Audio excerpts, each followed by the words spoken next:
We've stopped for a bit. Everyone needs to rest. I desperately want to keep going, but Glitch and Marcus and we were exploring this laboratory of sorts, like an engineering laboratory. And I guess we set off some kind of defense mechanism, and it attacked us. And I've never been one to fight. I just escape. And I also never explore any ruins with someone else, let alone a group. Except when I used to invite Penelope along. And she never really wanted to go, but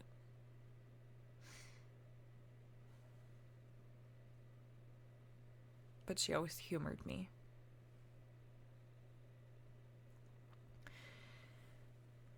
So this attacked us. And Marcus, he jumped in front of me. He jumped in between me and this mechanism, this creature. And he shoved it off of me, seemingly out of sheer will and might. And I don't think anyone's ever done that for me before. Not like that.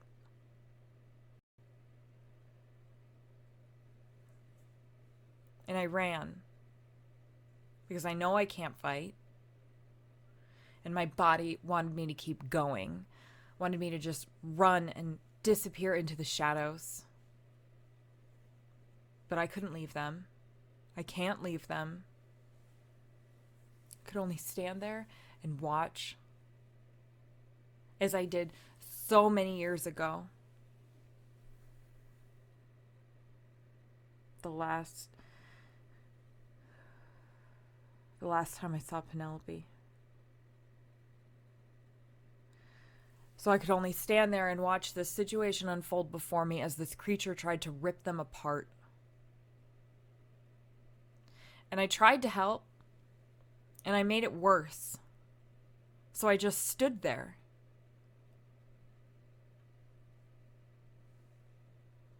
Marcus said I did the right thing. But I felt like I was just repeating my mistakes from so long ago. Sometimes I wonder why I'm even on this mission. And then I remind myself that I am running. And I've run to the far edges of the solar system, and I still can't escape myself.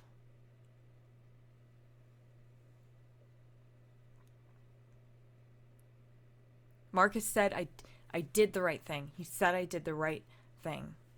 And he's the one keeping us all safe. He's in charge of keeping us all safe, so he must be right. It's been 13 years. And I still remember every moment of that last week. And I can't let it go. And it just keeps playing in my head. And as far as I am away from her now, I'm still not far enough because she's still there. And I'm here.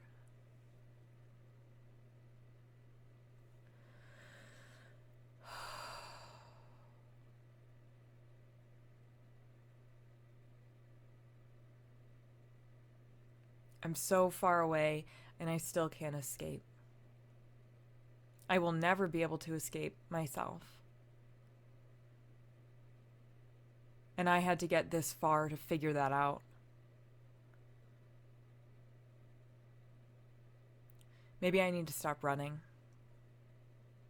Maybe I need to give myself a break.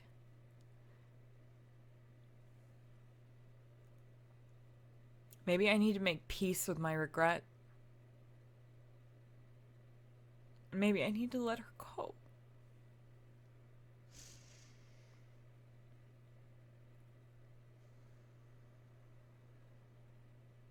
Maybe I just need to rest. For now, I'm gonna rest.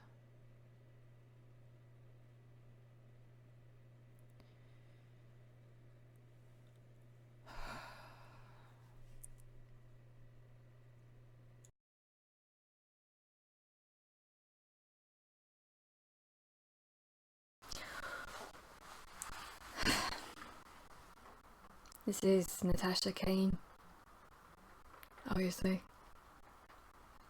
I'm recording from inside the egg, as we're calling it. And it is day 1.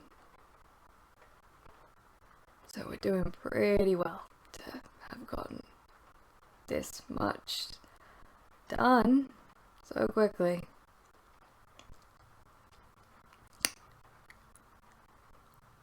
I should have stayed on the merc ships. I understand the merc ships. I'm good at the merc ships. You get the job, you go in, you do it, you get out. Whoever gets left behind gets left behind, and someone will inevitably try to kill you. But that's just part of the job. You don't get attached. You're not there to make friends. You're there to get paid. And that's easy. I understand that. I'm good at leaving people behind. I'm good at keeping this distance between me and other people. That's what they always tell you. Keep that distance. Keep the friendship part and the working part totally separate. Because if you need to leave someone behind at a moment's notice, then you gotta do it. Except now, it's not,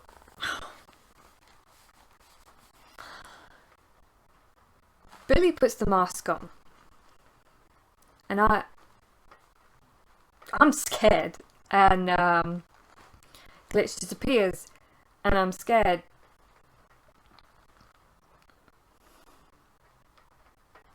I don't get scared. I don't get scared about other people. It's not my style. If you get too attached and you get scared, and then you start to worry about it and you start to prioritize them, and you get distracted because you're thinking about them, and it's so messed up.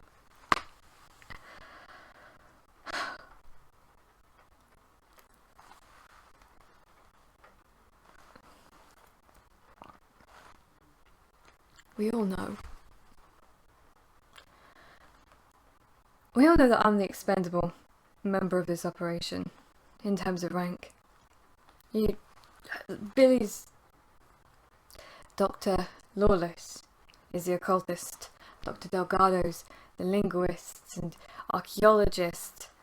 Hatzi is just the soldier, the detail, the muscle, and Glitch can do this crazy computer stuff and hack into things, and Dr. Flores, she's the doctor. I'm the pilot. I'm just the pilot. And they can get that shuttle off without me. I've made sure of that. I don't get me wrong, I'm not going in for grand sacrifices or gestures because that's not my style, but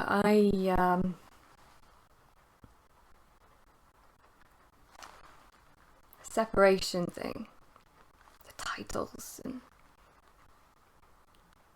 it's not just for me. It's not just for me and making sure I don't get attached, it's for them. I don't want them to get attached to me, because if they get attached to me, then they're going to prioritize me and they're going to try and do something like protect me or save me.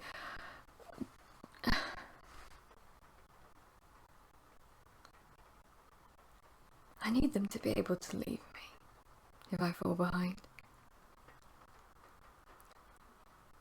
Because I can take care of myself. I can look after myself. If I get stuck, I need them to go. Otherwise, they're gonna get stuck with me. They're gonna die. And I don't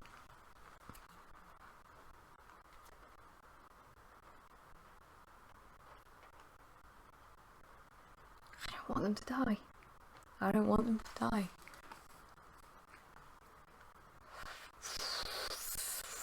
Damn it, damn it, damn it, damn it, damn it. Ugh.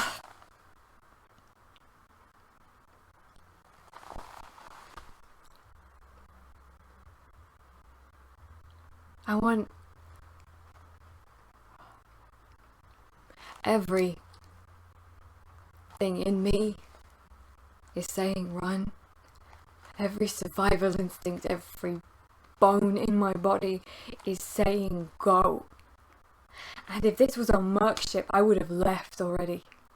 I would have left when that hunk of whatever it was landed on. I would have left the moment those nanites touched down on ship. I would have taken the shuttle now would have gone. Now it's all messed up. Because now I have a problem, and I think about leaving them and it makes me sick. I think about leaving them and it makes my insides just claw, and that's an issue, that's a problem. Because that means I'm attached. And that means they're attached to me. And if they're attached to me, that means they're gonna die.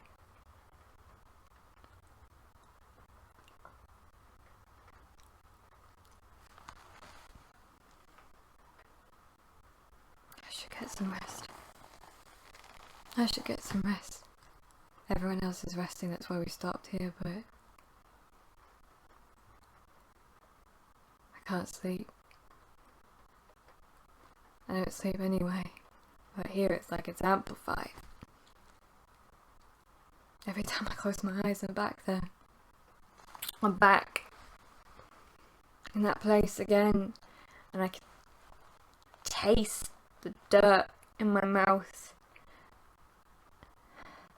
and everything hurts. And sound is so loud in my ears, and my hands, they're covered in it, and they're just covered in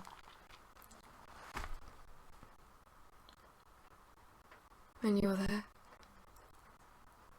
You're always there. That same face. Always following me, always behind me.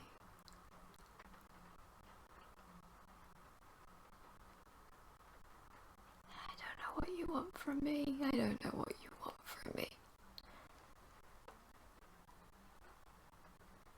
You won't let me sleep.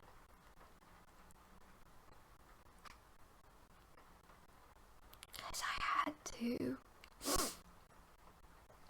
I had to. I had to. Okay, just leave me alone. I had to do it.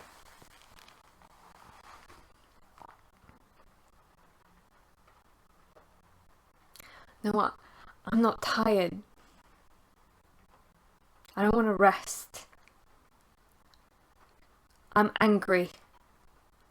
This thing, it is in our heads. It's pulling pieces of us, the memories, the painful experiences, the secrets, the lies, and it's showing them back to us, and I do not like it when I feel like I'm being manipulated. And that is what this is doing. It feels like a test. Every time I walk the perimeter, I feel like something is watching me. With your eyes and movement.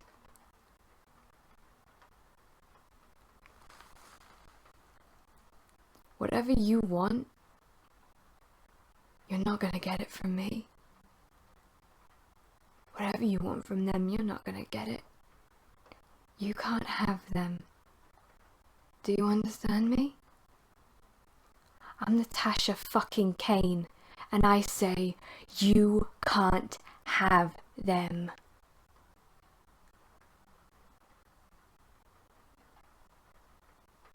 I'm getting them out. I'm getting them out alive. I'm gonna flip you off as I go. You and your stupid rooms, your keys, and whatever is up with all that shite with the crystals. You think you can manipulate me? No. Because if you've seen in my mind, then you should be afraid of me.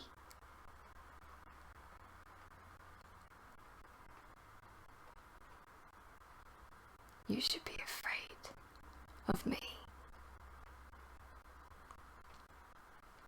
So hit me with your best shot. Because I'm ready. I will be the biggest pain in the ass you have ever encountered.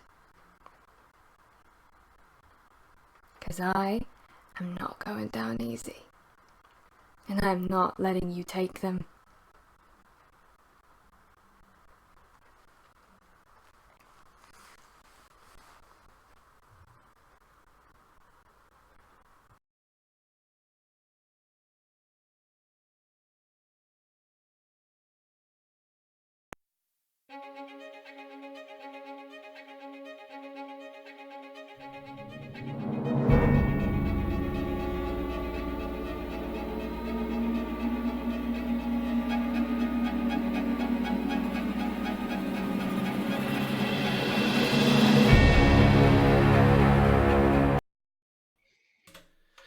Hello, and welcome to Variant Roles. I am your host and game master, Dan Gaston, at MadSciDM on Twitter. I use he, him pronouns, and we are here for more Project VHS.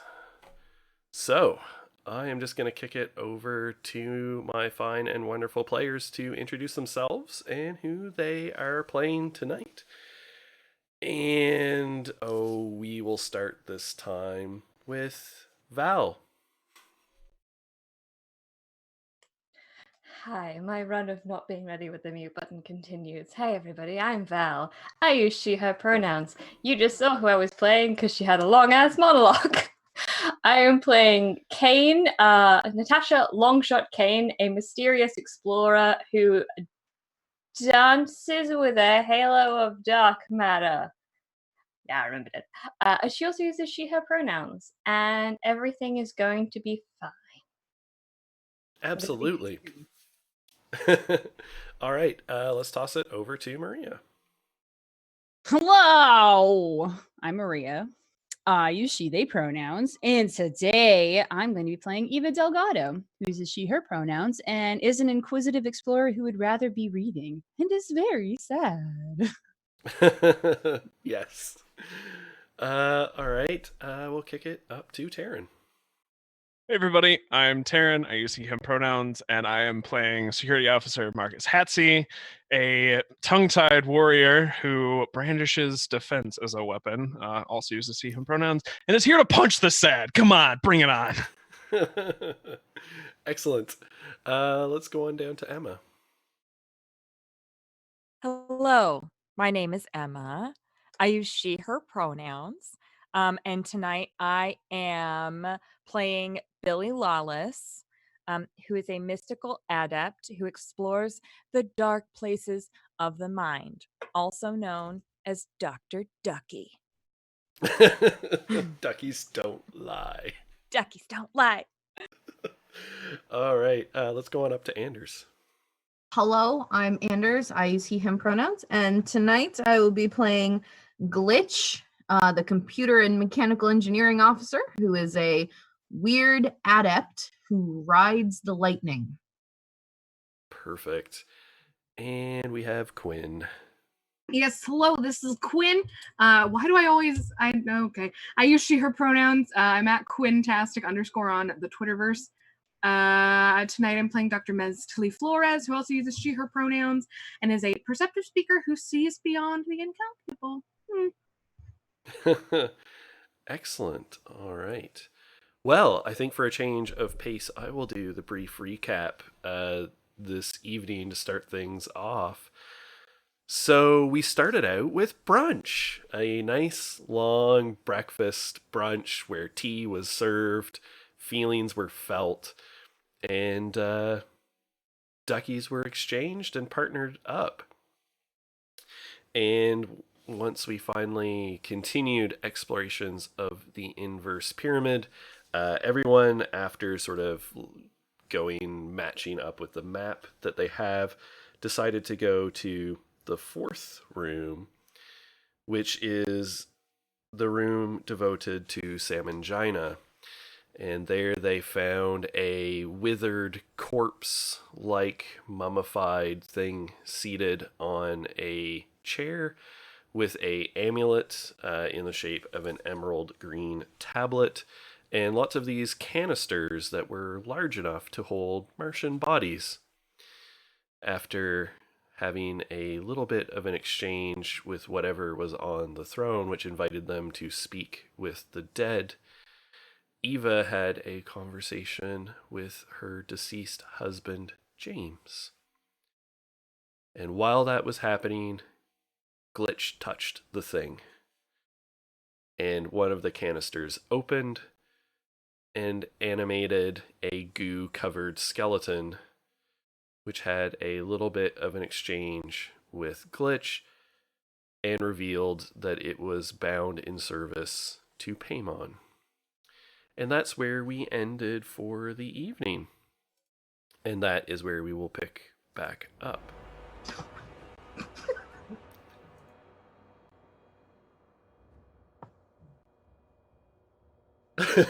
Should we run the intro video? Oh yeah. Why don't we do that? I got you, bud. why don't we do that? That would be great, because we do have an opener and I just get too into things. So but let's view that because it's great.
All right, so let us return to Project VHS. And I'll get this animation looping. All right. So we had an exchange with Glitch. So Glitch, you currently are still staring at this black goo covered skeleton which towers 8.5 feet, sort of looking down at you, empty eye sockets, and everyone else is in the room, so the mummified corpse has not moved during this. So what is everybody doing? I would like to open a comm to everyone. Hey, Dr. Lawless. Hello, Glitch. Who's Paimon?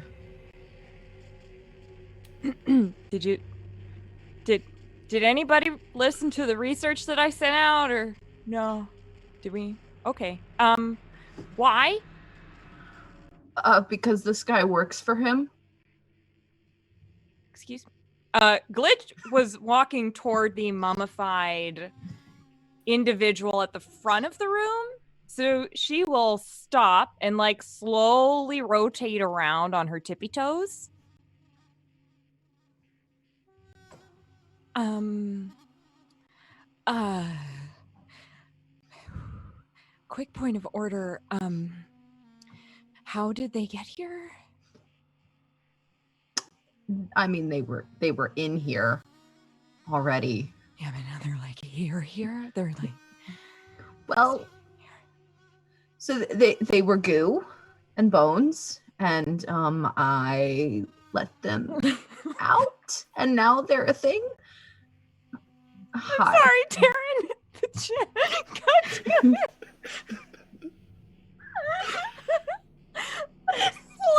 I'm so sorry.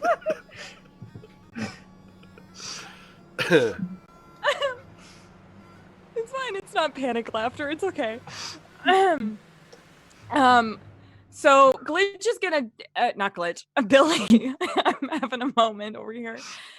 Billy's gonna sort of like look at the terrifying skeleton being and then look longingly back at the mummified individual. And they're both like utterly still.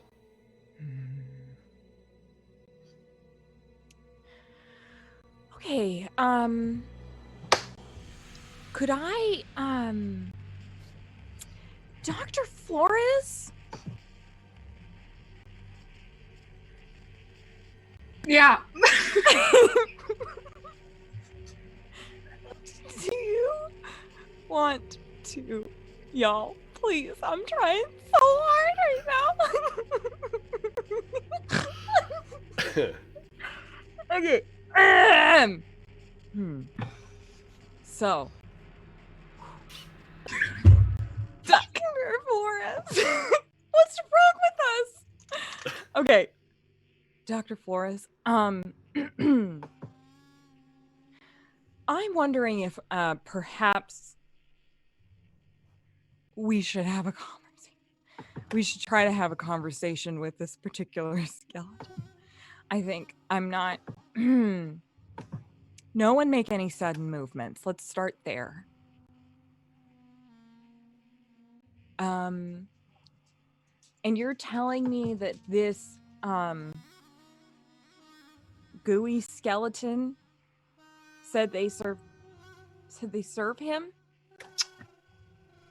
That is what they said. Yes. Okay.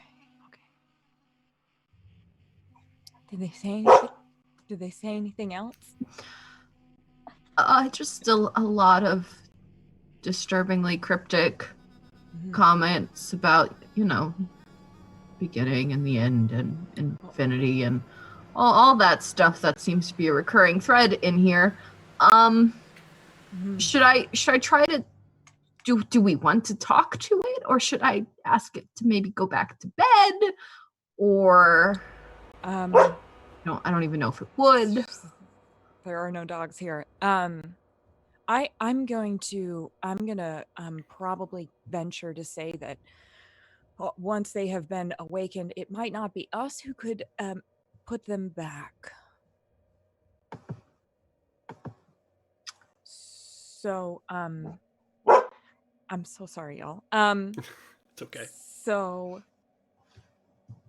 just a quick recap for everybody. So the 9th and theoretically the 1st, though that is inaccurate according to the historical knowledge that we have, the King in Yellow has a lot of knowledge and a lot of power. And he's great at providing familiars for people that can, well, be sent against enemies. So I think we want to treat this particular skeleton with some care, perhaps? And delicate.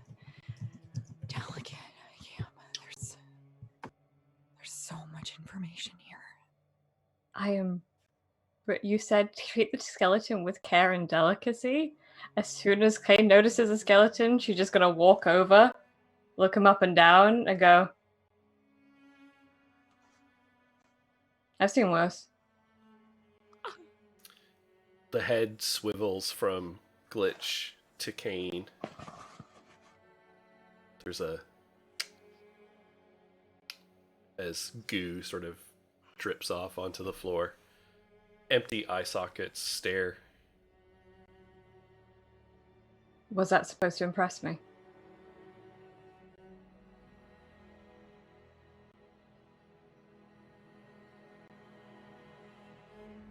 Would you join the legions?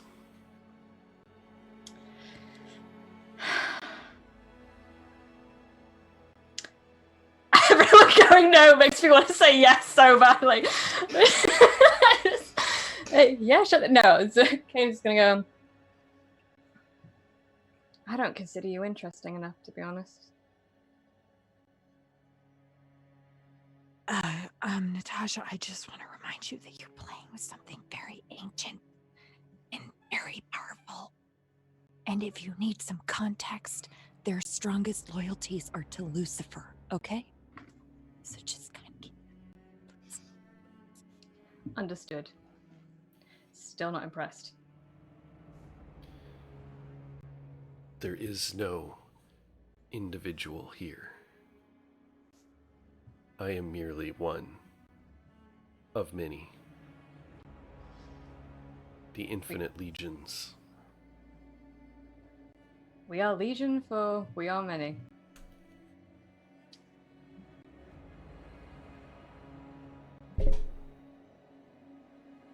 So, Thank you very much, Monty Cook Games, for the host. Much appreciated. so, do we, if we're not joining your legion, and, you know, appreciate the recruitment offer, but, are you just gonna go back into your thing now? Your womb tomb? This one serves. I have been awakened, and I will await further instructions. Okay, cool. Probably not from me, though, right? No, Yeah, okay.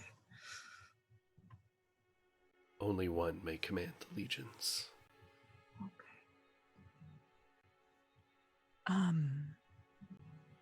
Okay, well, why don't you all, you know what, he's probably fine. Just leaving him there? Yeah. Yeah. We'll just leave him here. Yep. Yeah. I'm gonna just... And she's gonna just stop talking and like slowly rotate back around on her tippy toes and keep walking toward the mummified individual at the front of the room. Okay, it stays still. Is anybody else doing anything? I'm just gonna, even though he doesn't have eye sockets, I'm gonna check with Glitch and see if Glitch is gonna walk back. Because if Glitch walks back, I'm walking back with Glitch. I will slowly begin to walk back. Nod to Kane. Stay looking at the thing. Make sure it doesn't make any other moves. Yeah, it still just stays perfectly still beside its canister. Okay. Note to self, don't open every canister you find. It's fine. Yeah! I mean... Yeah! That'd be a good policy. Steal the tablet, steal the tablet, steal the tablet! No. Oh. I have the urge to steal shiny. Even though it's not actually shiny. I just want the tablet. Well, Billy is investigating the tablet. Uh-huh. Touch it. Uh-huh. Mm-hmm. Eva's gonna open a private comm with Marcus while looking at this thing. And just very quietly say, you see that too, right? Yeah. It's Hey, you okay? That was a lot. No, I'm not. That's okay.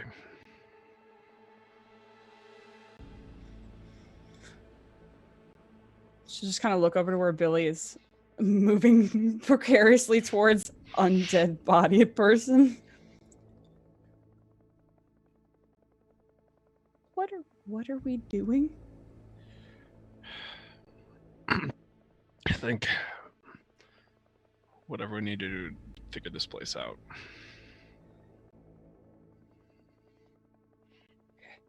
Okay. Don't worry, I've got an eye. Okay. I'm right here.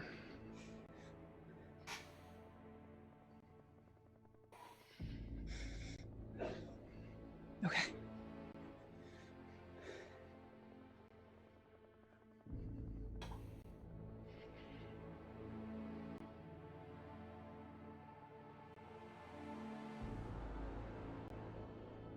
All right, so Billy is still approaching. It's at the foot of the dais. You can see that the green tablet is densely covered in alien script.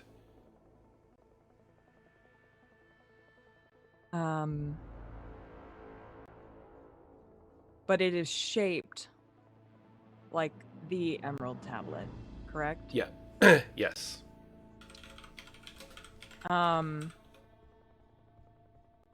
But I can't read it. Do I see any of those? Well, so as you stare at it, you can feel some of the script moving in your sight. And something deep inside recognizes the text. And you don't make out all of it, but snatches here and there as you're looking at it. And you recognize some of the familiar phrases, although some different, of the Emerald Tablet. As above, so below.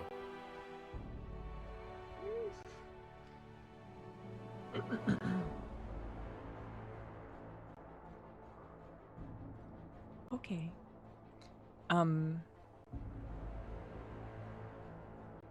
Although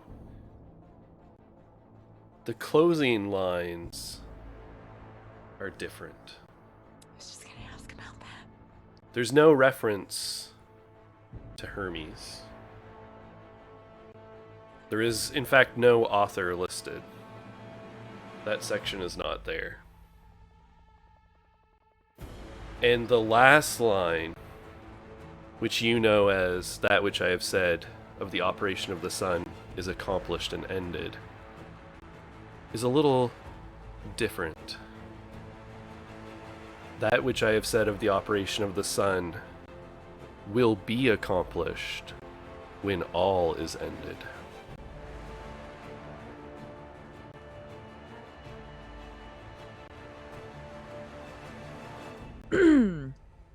Okay.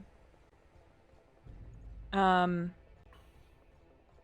think being a bit consumed by reading this and her thoughts racing so quickly, she's going to, without thinking, very slowly reach her hand out, and she's probably left her comms still on. And you can just hear her whisper as she's reaching out to like trace these letters across this tablet. You can hear her say, "So the world was created." And she's just going to kind of sit here for a moment and try to chew on this new version. Yeah. And that line, "so the world was created," has an extra bit, and it's not world, it's "so the real was created." Oh my god, fuck.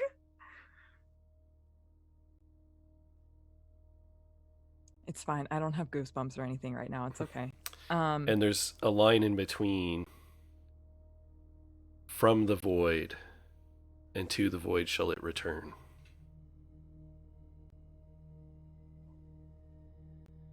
She's gonna open up a private comm with Metzli. I feel like you might want to come see this. I'm hustling.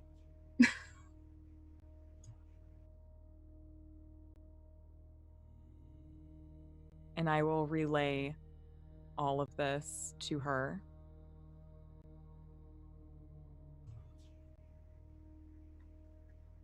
I will swear very colorfully in Spanish. Beautiful.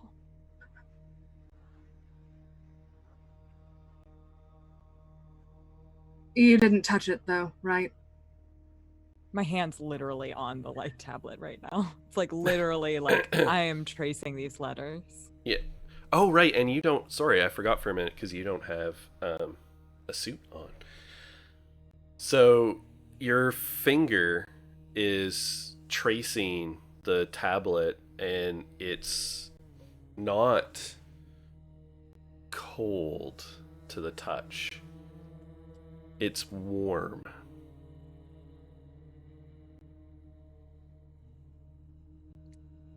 And it's getting warmer. Oh. Y'all. If- My heart is moving so fast. Yeah, same. If Billy will allow it, Mesley is just gonna reach out and like tug your arm kind of gently away. She will allow it, and then she'll sort of look at you and say, It's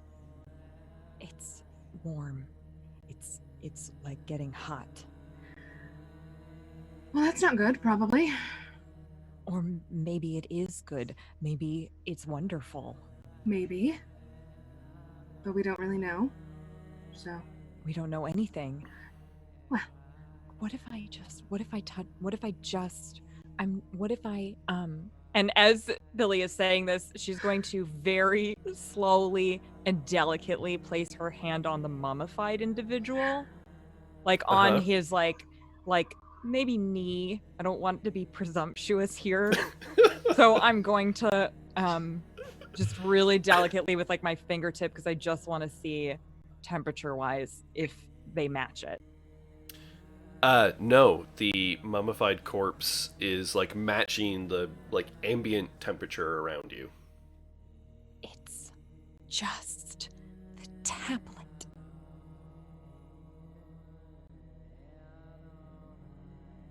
And she's gonna put her whole hand on the tablet. And it's the warmth almost pulses in your hand.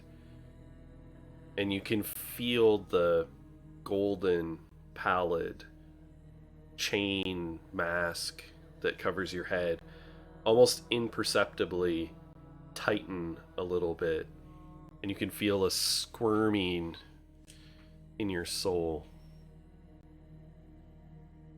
Like an uncomfortable squirming, or just a squirming? Just movement? Movement, but I imagine it's an unusual feeling. Okay.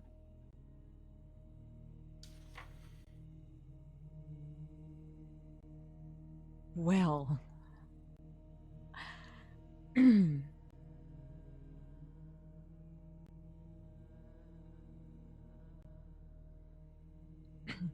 Everyone else can see the mask darken. What kind of darken? It begins to turn black and iridescent almost, like light reflecting off of an oil slick. And it takes on an almost feathered texture. I'm gonna open a comm to everyone. As I say, Billy, there's something wrong. There has to be something wrong. Billy. I'm gonna like panic, turn around, looking for what's wrong. Just staring at you. It's What? mask. Do I have something in my face? Billy. Well, I know. no, it Always just humor. is changed. Billy, look at me. I will turn and look at Metzli. I'm gonna reach out and touch the mask. It's warm. Do I see anything weird with my new spidey senses? There, you see, when you look at Billy, it's almost like you see an after image. You see like the hazy outlines of something else floating in and around her body. Cool. I'm gonna look Billy directly in the eyes, but I'm not talking to Billy. You making yourself quite at home there, then? I have been brought forth. Am I saying this? Who? How? What? Just who? Billy, go ahead and make an intellect defense roll for me, Oh, please. God. Do I have to? You can choose to fail. I'm going to choose to fail. Okay. So, something takes control of your voice. But when it comes through, it's Billy, but not Billy Metzli. You can tell that the timbre has changed, the pitch has changed. Deeper, more resonant.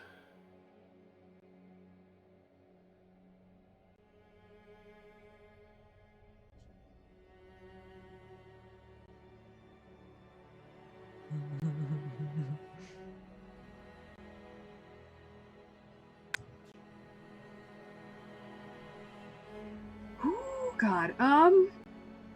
There are no gods here. Nope. Well, technically. Depends on who you ask, really. I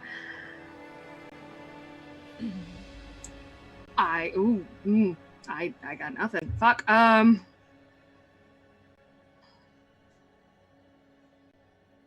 Yeah, I got nothing. Dan. Oh, no, Yes. go ahead. You go ahead.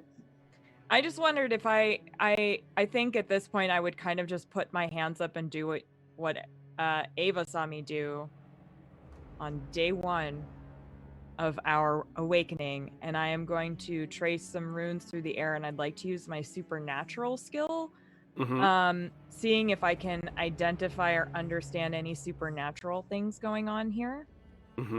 I don't have to roll for it. It's just a thing that I think. So, is that the thing? No, it's sense magic. That was what I was talking about. Yeah.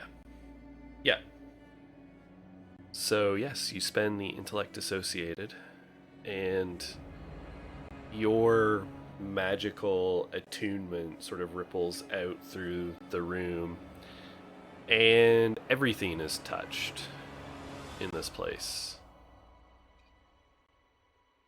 You see a shimmering sort of outline overlapping with the mummified corpse on the throne.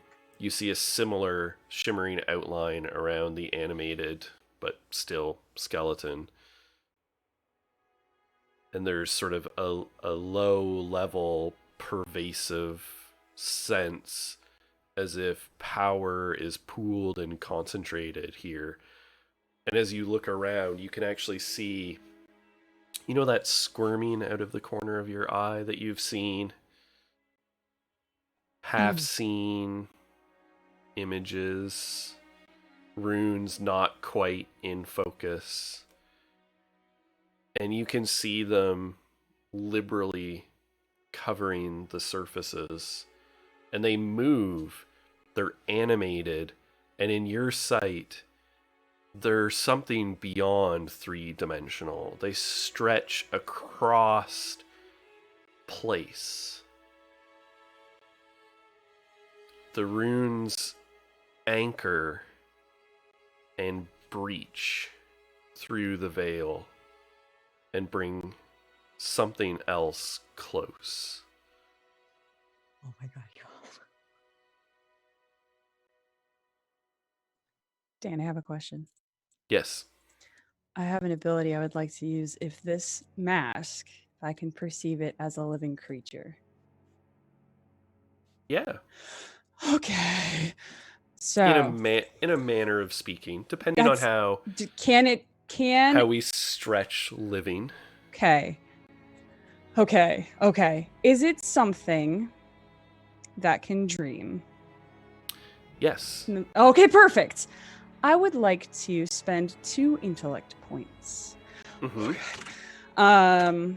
To use the ability Dream Thief. Okay. Because I also awaken dreams, y'all. Isn't that neat? But I steal a previous dream from a living creature within a short range. It loses 2 points of intellect, ignoring armor, and I learn something the GM chooses to reveal about the creature, its nature, a portion of its plans, a memory, and so on. Okay. Hello! So, when you do this, Billy, I need you to lose 2 intellect No! from your pool. From like my current pool or my pool Yes. pool? Okay. Yeah, just your current pool. Yeah. Got it. And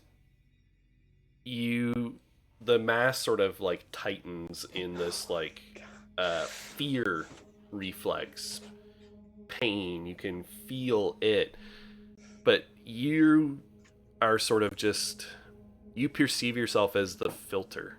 You just stand in between what's happening, and you can sort of feel this presence like push through you and into those cracks in your own soul where Amon has squirmed and taken root.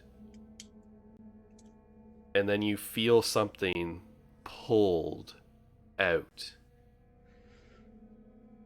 And so you're going to see this as Eva does because it passes through your mind, filtered through your soul as well. And I think your experience tinges it a bit. So when Eva views this, Eva, you view the scene as human people. And you have this image of a city on an alien world. There are 2 suns in the sky. One is huge and red, and the other is smaller and pale yellow and further away. And you can see that the planet you're on must have rings like Saturn, but they encircle this planet, and so they dominate the sky, and you can see how they reflect the light off of the rock and crystal high and far away, and it's a little oblique to you, so it's not like a thin line. You can see like a bit of it as if you're looking at it from the side. And there is a city with tall, immense towers. And there is something happening. There is a gathering of people in a square.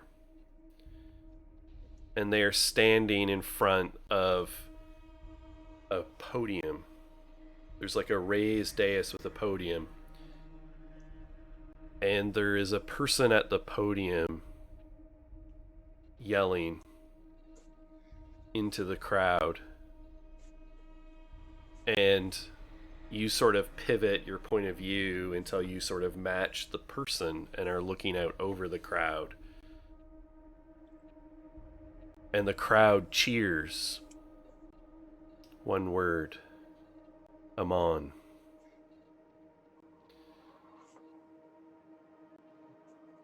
And then dark shadows materialize all through the square and begin massacring the people.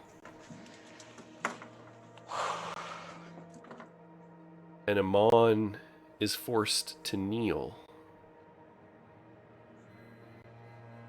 in front of a figure in tattered yellow robes with a crown.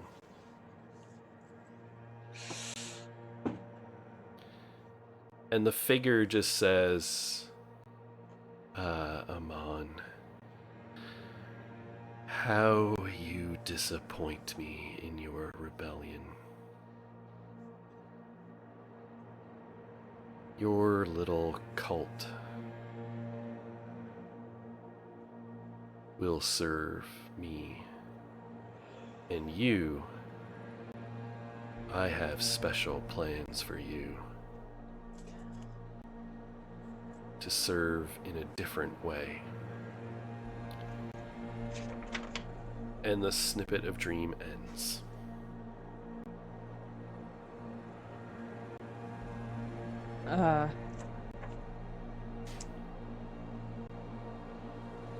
I think Eva, it's like, without even realizing it, just takes like 2 or 3 steps back, and kind of is like holding her helmet because she can't hold her head, and is just like hyperventilating from all of that. I think Billy will have fallen to her knees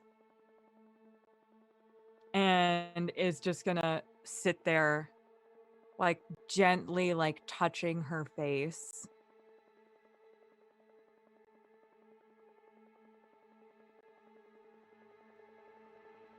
And then her eyes are gonna look up back at that gooey skeleton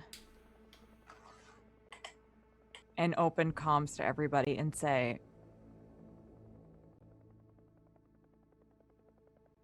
this is really bad. What part specifically? And she's gonna point at the skeleton. This is ancient bad. This is dangerously bad. This is, I don't know if we're gonna make it out of here bad.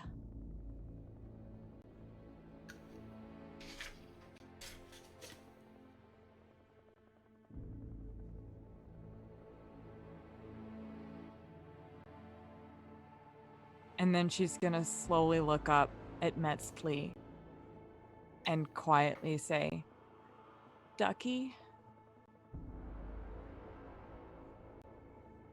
Yeah, Billy.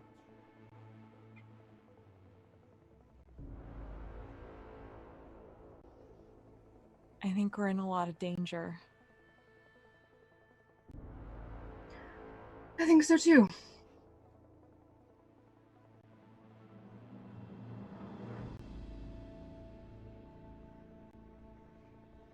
And she'll close comms and just sit there. A little voice whispers to you, Billy.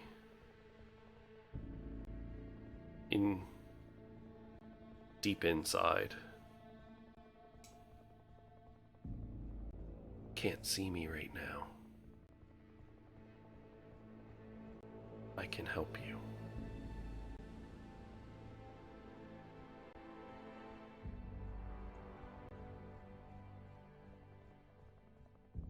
I don't know how to respond to something that's speaking inside of me. I guess I will, in my internal tape, say,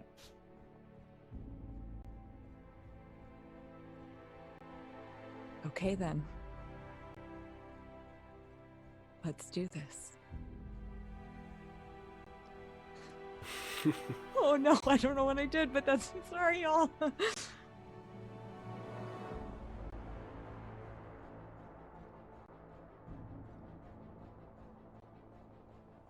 All right. So what is everybody doing?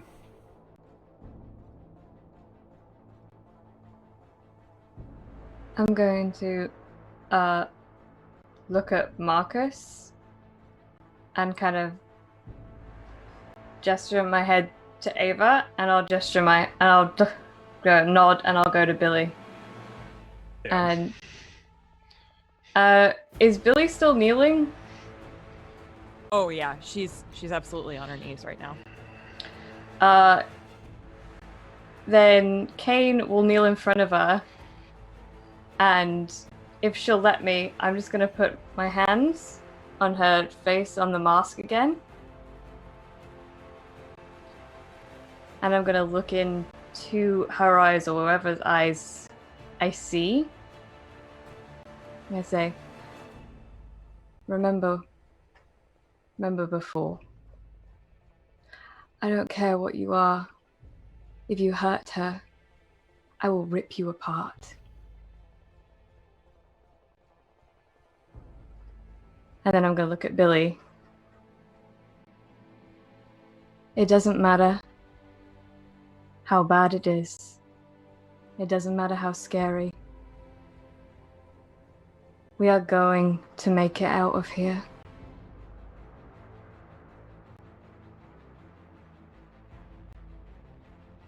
Okay? Billy, with Kane's consent, is gonna put her hands on her shoulders and like pull her a little bit closer so that she's just barely touching foreheads.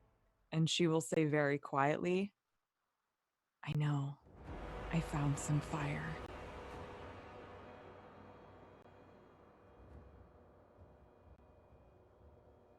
Let's light it up. 2 ships. 2 ships.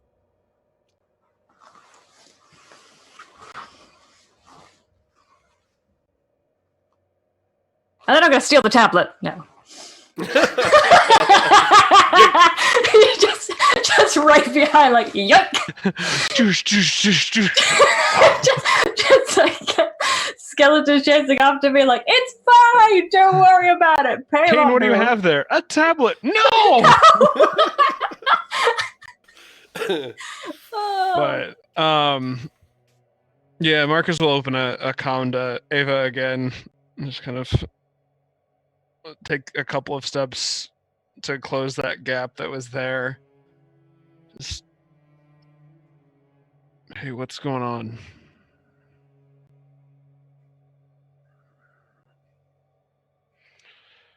It was just like before, Marcus. It was just like before. I can't, Marcus, I can't. And with Ava's consent, is just gonna wrap her in a hug.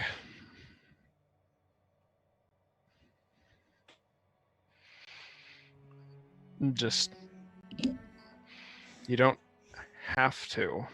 We're here too. No one's expecting you to bear it all.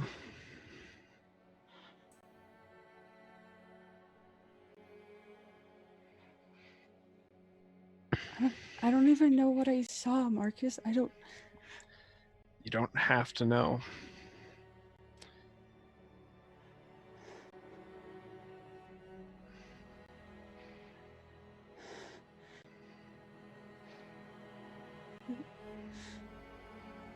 Just gonna look over to where Billy is. Did I feel that I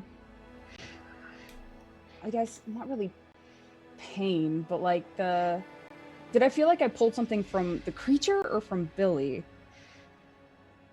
I think you. Did I feel anything besides sadness?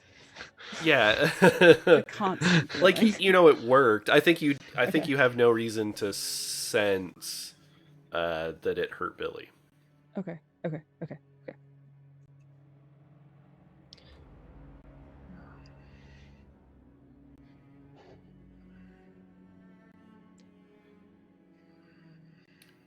Dr. Flores. Yes. Is there anything you're doing? You know. Yeah. I have been dreading this for 2 weeks. I'd like to go over to wherever Eva saw James, or where I saw James, because I saw James. Yep. And I would just like to quietly say,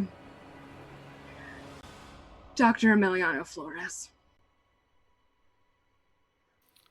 And there's a pause in the air. And the figure from the throne says, "It shall be done." And you sort of start seeing, this like amorphous, diffuse, it's almost like fog, a little bit luminous, coalescing in front of you. And a voice just says, "Metzley." Doctor. How does he look? Well, it's like indistinct. It's almost like looking at a mannequin. Like the fine features aren't there. Mm-hmm. There's the voice and just like a very generalized shape. But the body language, like it shifts and moves with a familiar body language. Okay. Well, I suppose you'd like to hear something like, "I told you so." I think Or I'd be the one saying you'd like to say that, right? Yeah. Rewind. That's what I meant to phrase it as. Like, I suppose you would like to say, "I told you so." Doctor, I'm mostly curious as to how it differed from your original hypotheses. Well, it's, I was onto something, but it's more complex. But my faith was a shield. It has been rewarded. How so? I have been sheltered where I have gone.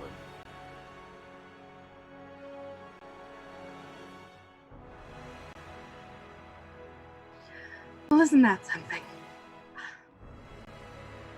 But, unlike my previous hypothesis, it's not the only path. Yes, been hearing that a lot lately.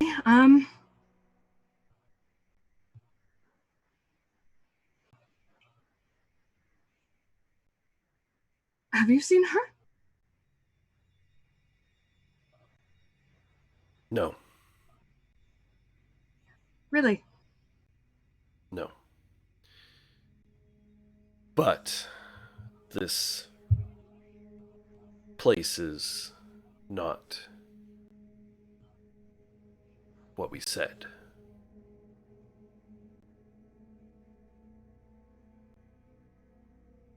It's more like being alone with your thoughts. At least for me. But I always did like a quiet study. You certainly did.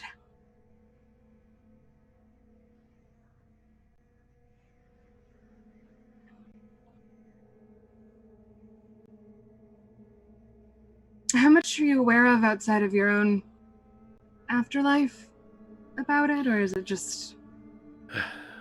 Very little. Is that frustrating for you? More than you could possibly imagine. Oh, I have some idea, I think.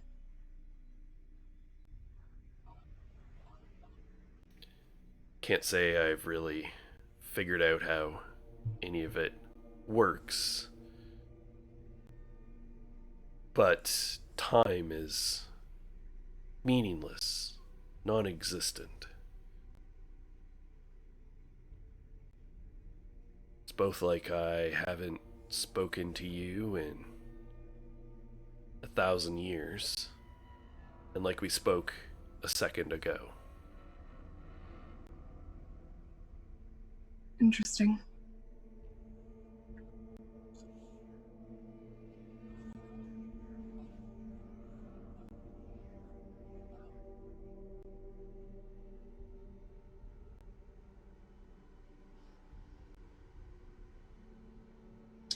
And I'll kind of check and see if anyone else has noticed that I am talking to someone. Can they hear this? How does this work?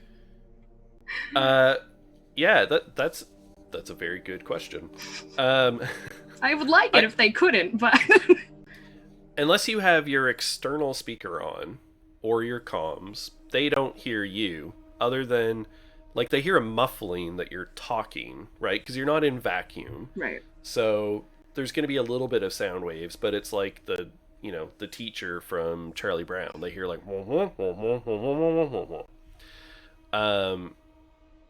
and no, they do not hear the responses. Okay. Or no, sorry, they do, because we established previously that with Eva they did. So Oh no. they do hear responses. Great.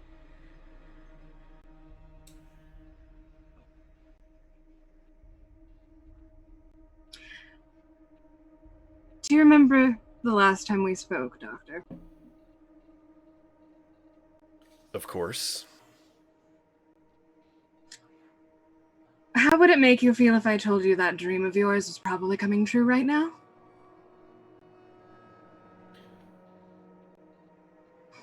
Well,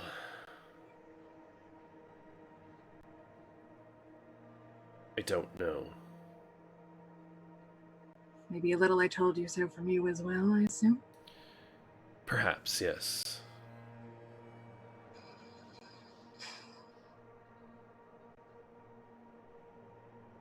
They're much more... I have had as much as not so much time.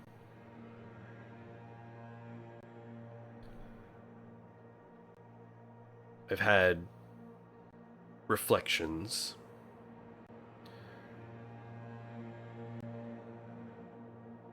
Perhaps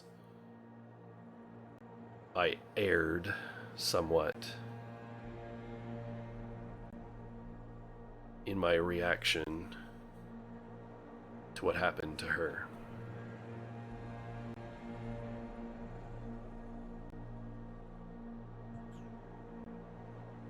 Perhaps. But that's in the past, isn't it? It doesn't really matter anymore. That's right. What's done is Forward. done. Only forward.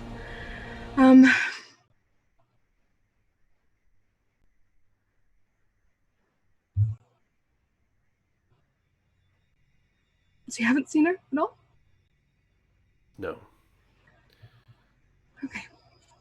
Well, If I could say that I had regrets, that would be it. of course it would be.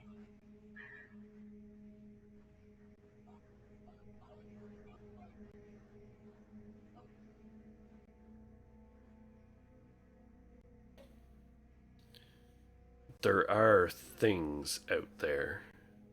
That much I've gathered. Yes. You weren't terribly far off on everything. They're just a lot bigger. They're not the only things. Whatever I'm with is more or less, but given the alternatives, at least something like what I hoped for. Interesting. But most of those things out there, Metzley, they're hungry.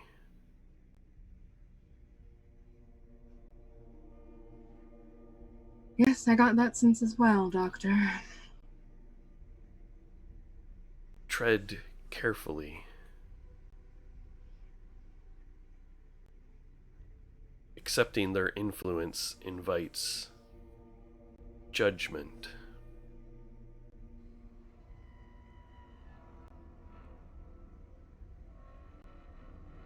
Yes, I suppose it would. And the devil will have his due. Which one? Doesn't matter. More than you think, actually. Perhaps.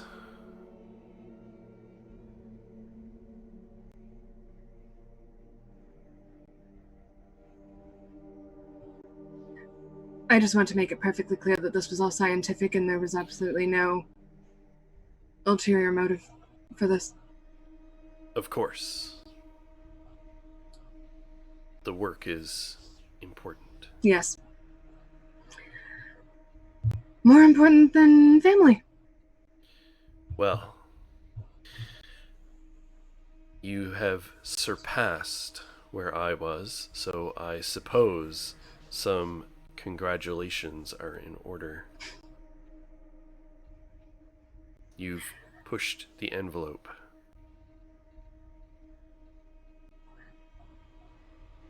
Thank you. I have.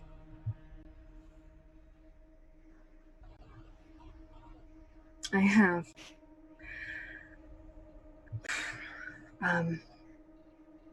Of course, if anyone in the academy ever believes you is another matter, but you'll know at least.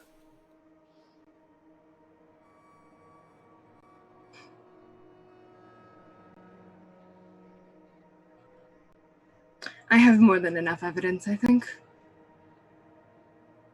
Good. for a peer review. And beyond that, I'm sure. Someone should shake them out of their stupor. I was never able to. You really weren't. No. You're extremely headstrong. It's very frustrating, very close-minded. I can see you. Isn't that fantastic? Well, there's nothing quite like direct observation, is there? No, there's not. Of course, I would be remiss if I didn't suggest that there's another possibility here. Go ahead.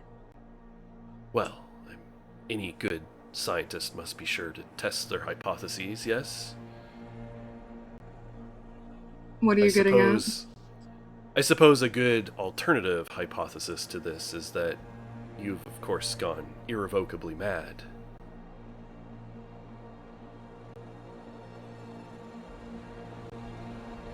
I suppose that is a possibility. One I find highly doubtful. Well, of course, but in this case, you're a biased observer, aren't you?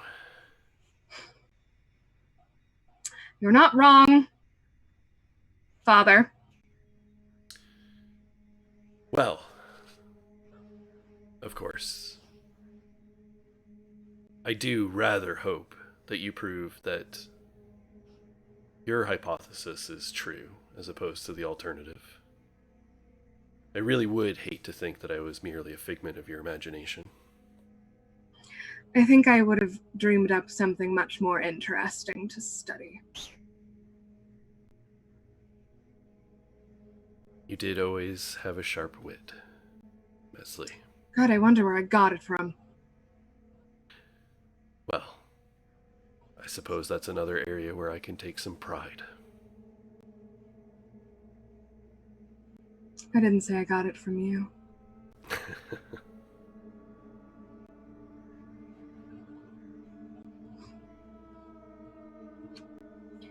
This has been informative. Good, good. Conversation should be laden with meaning and information. Quite.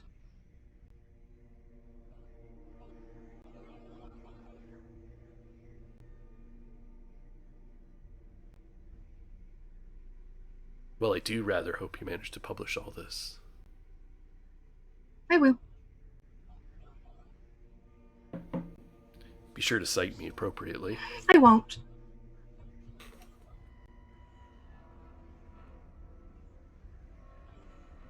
think Ezel rather deserves the credit. At least an acknowledgement. We'll see.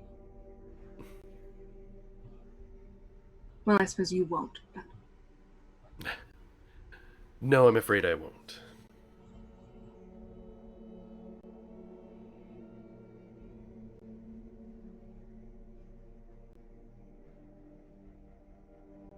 Do you have anything else of use to provide, Doctor?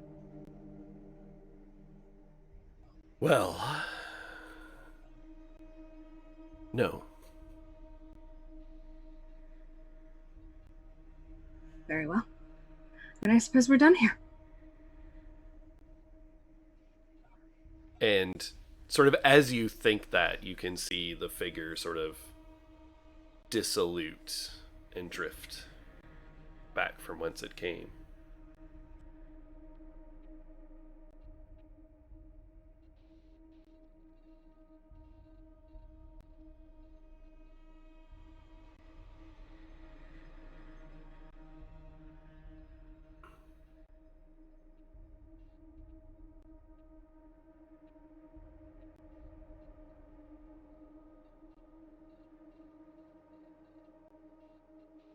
Billy's gonna open up a private comm with Metzli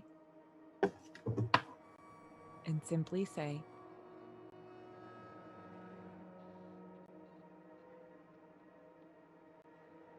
"Do you need a ducky?"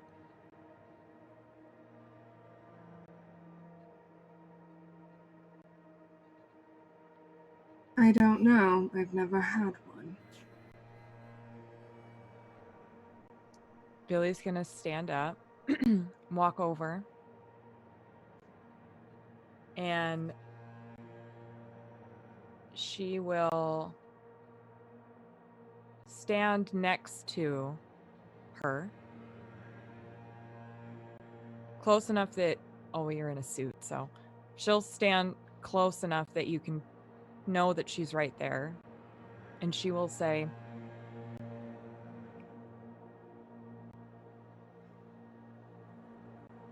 "Remember when I said that we were just a bunch of broken people out here floating in space? I think broken implies that means that you need fixing. I don't think you're broken. I don't think you need fixing."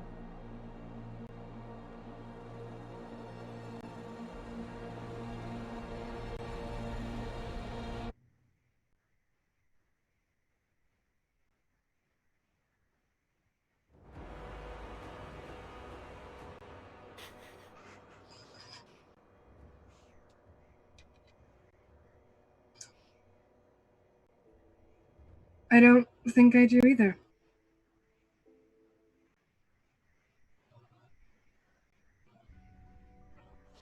So we're in agreement there. And Mesley is fucking crying. But doing the Mesley thing where, oh no, an emotion, what? Is this a feeling?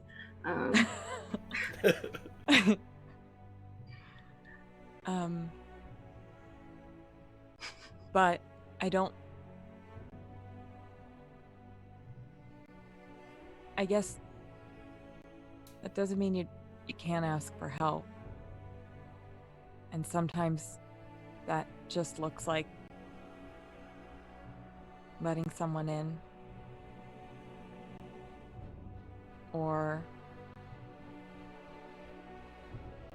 letting someone go.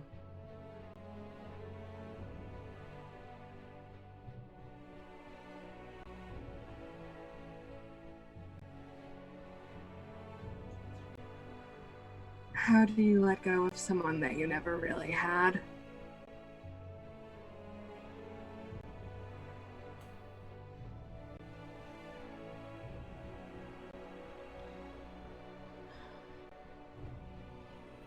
I think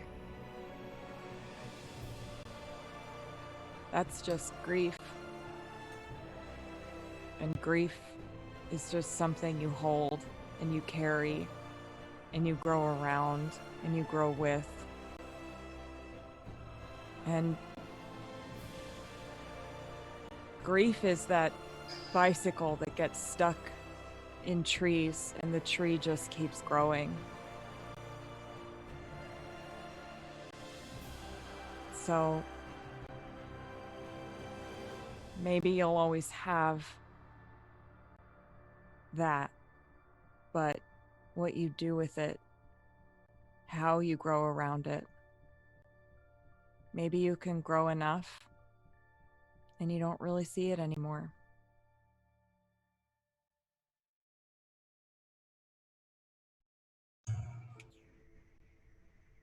Maybe.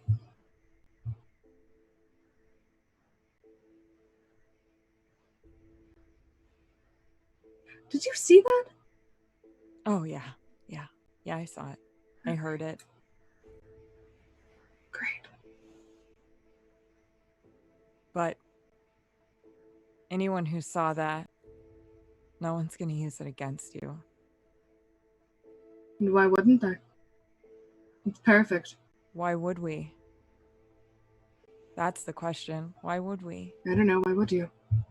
I wouldn't. I don't have.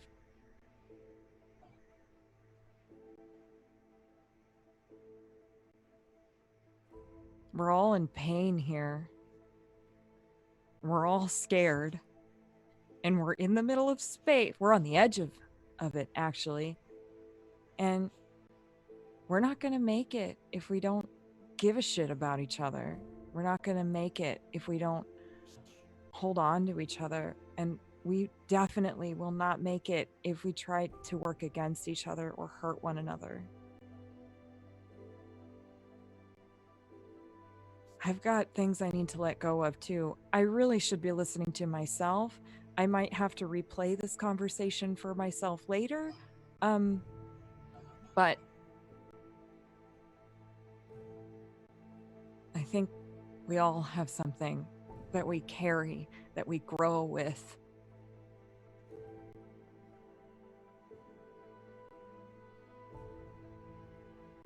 I don't want to hurt you. And I'm sorry he's not still corporeal, so we can't kick his ass. It's fine. It's not, and that's okay. It's not fine. This isn't fine. And that's okay.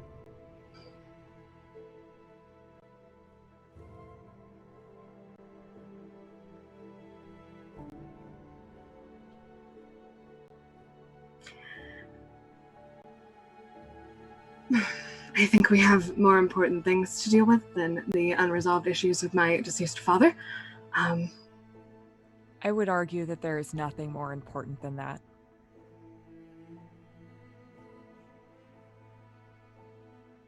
That's a tremendous amount of pain.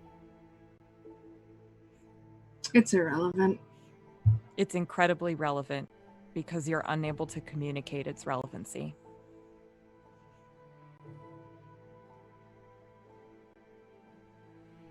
And that's okay. You don't have to right now. But I see you, and I'm your ducky, and duckies don't lie.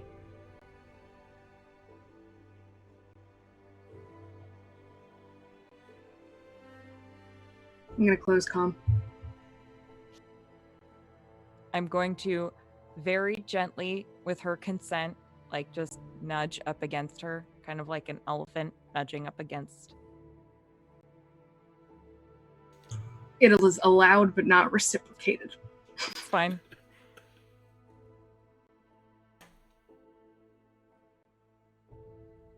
All right. So what about everyone else? Marcus, Glitch, Natasha?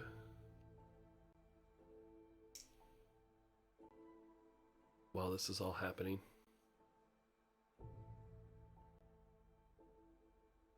I have been very awkwardly watching this entire exchange.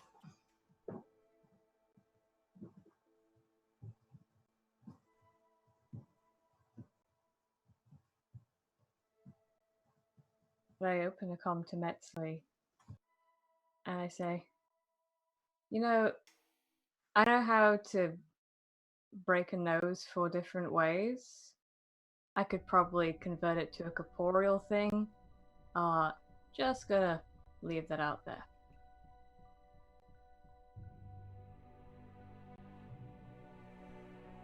It's okay to be angry.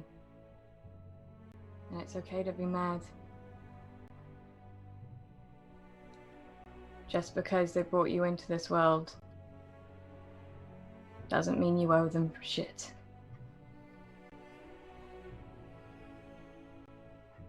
And I'll close comm.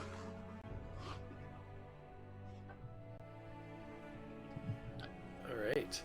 Well, I think that is a good spot for us to take a little break. So we're gonna take 5 here, folks, and we'll have some stuff up while we are out. But we are gonna collect ourselves, and we'll be back very soon. All right, folks.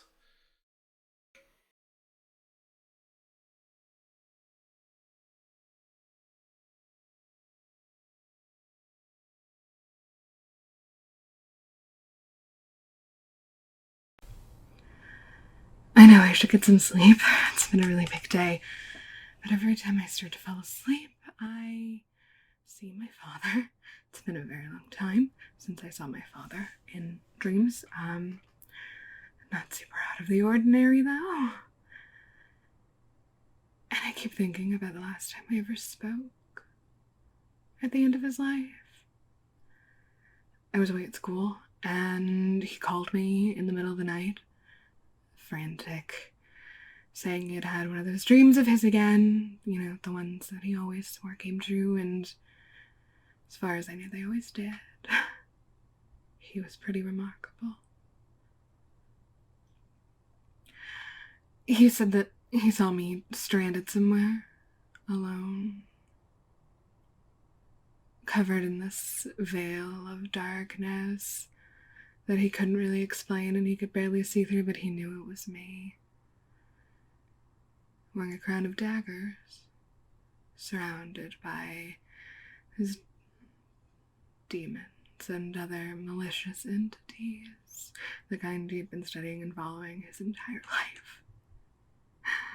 And he was so terrified for me. They will eat you alive, Mestley. They'll eat you alive. And he kept saying it over and over and over. They'll eat you alive. They'll eat you alive. They'll eat you alive.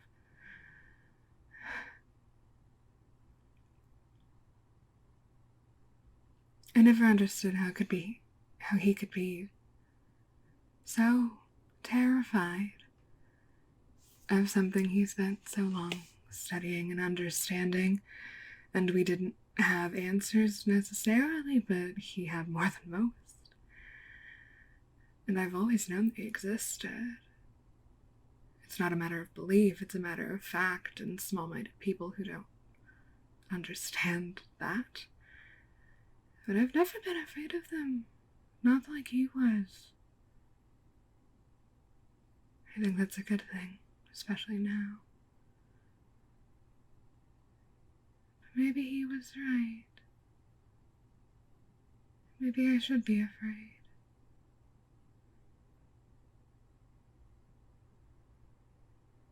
But I don't see that changing anytime soon. We're so close. I'm so close. And I made first contact. Or at least the closest thing to first contact that we've had in recorded history. I guess technically Delgado's been in the same room as him, but I don't really know what I saw. What it is, necessarily. Maybe it's just an AI or a program, software of some sort, but I saw it. No one else. Just me. I'll document that, of course, just not here. I've made first contact. That's on the first day, too. I just took a little risk taking, that's all. But maybe my father was right. Maybe I should be afraid. Maybe a little. But I don't think I am. And even if I am, fierce progress, so does it really matter? I mean...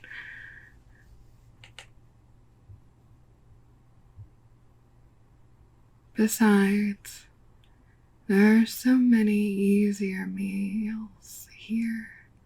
So many souls much more willing to give themselves over before I do.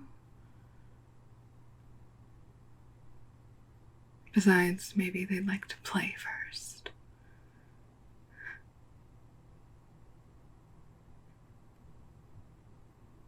Maybe I can do that.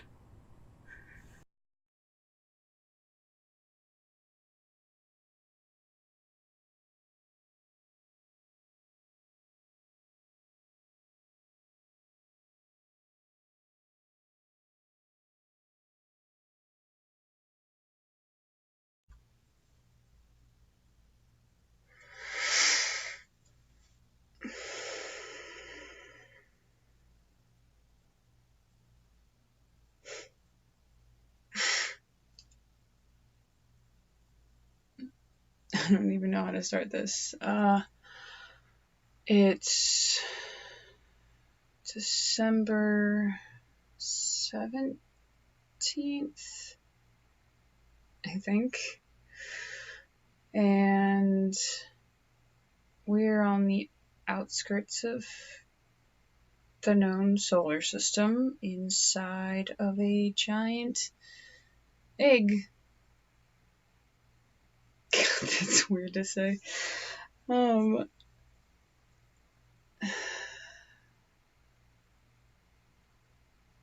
This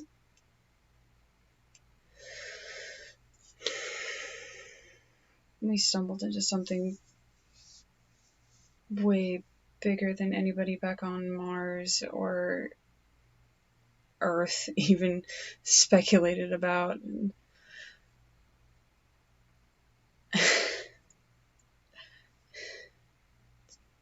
it's been a fucking day.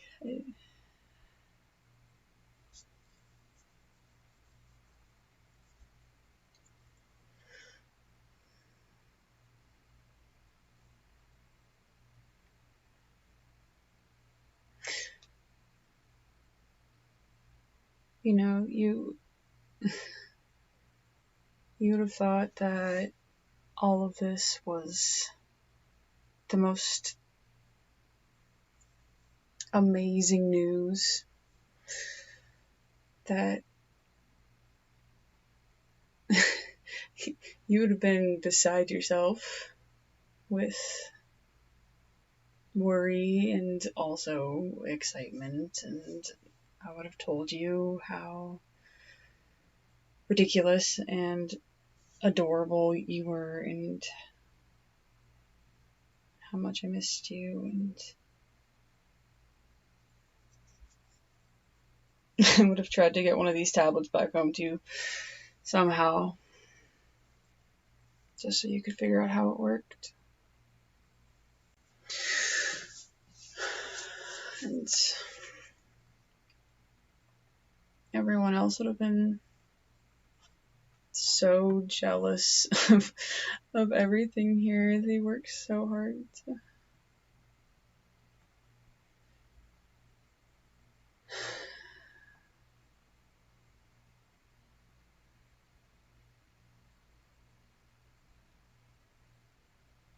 I'm so sorry.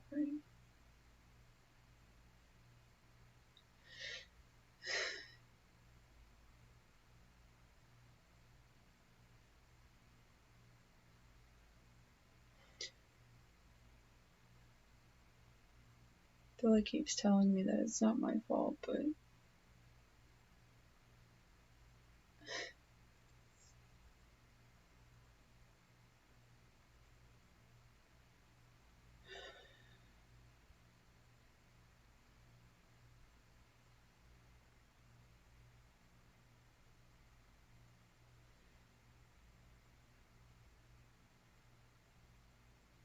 She gave me a reminder to be myself, to remember who I am.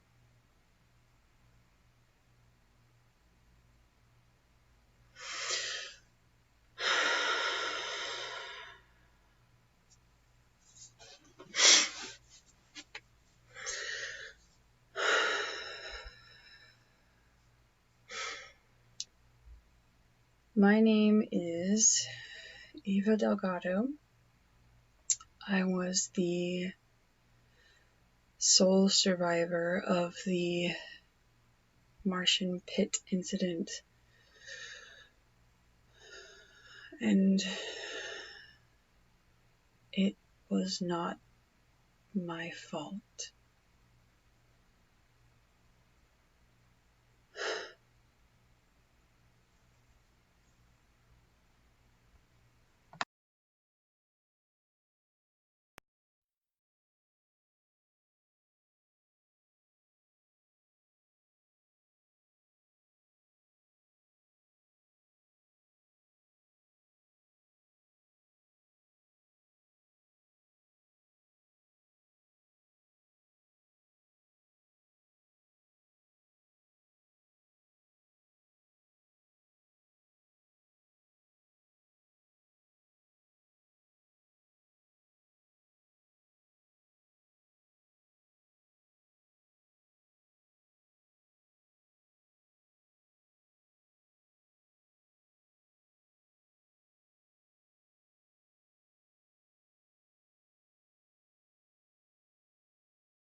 All right, and we are back.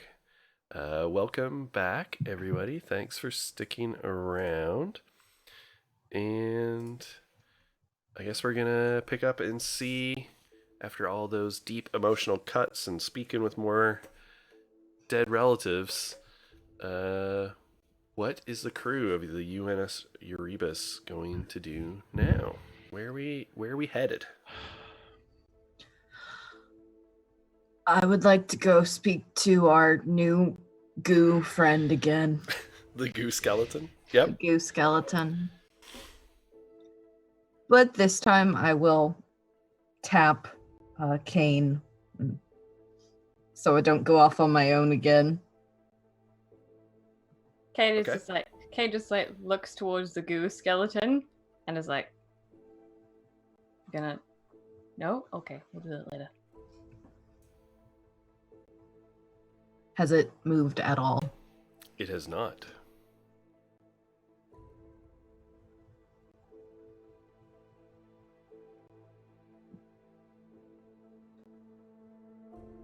So, do you have a name? And the sightless eyes sort of swivel and tilt until they are staring into your mask. I had a name.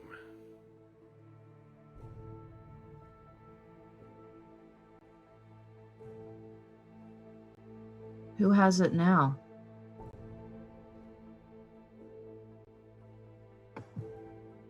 my master.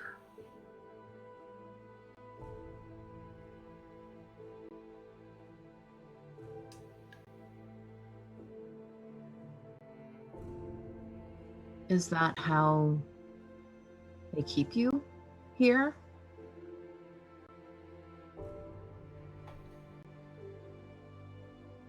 It is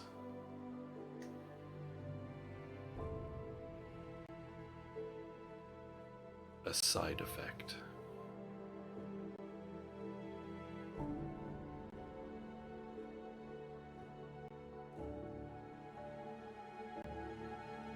Our souls are bound in service, and therefore our names along with.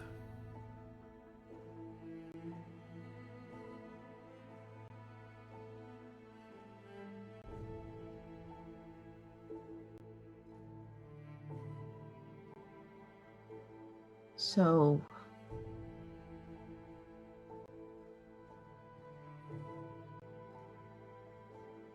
you have a soul, or you are a soul?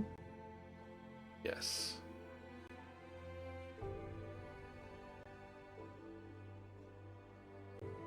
I am a soul.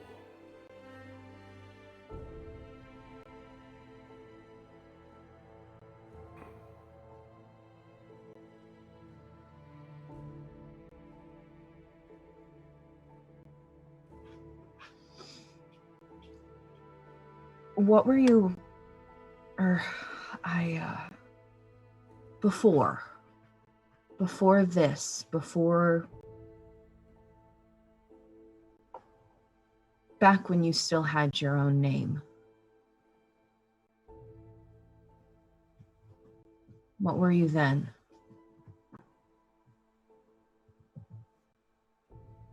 We were a city.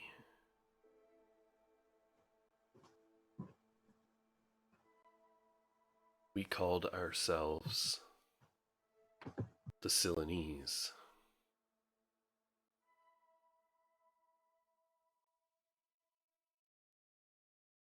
A people scattered across 100 stars.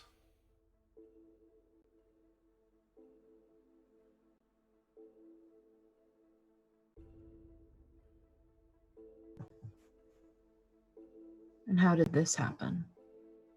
Did you choose this? In a manner of speaking.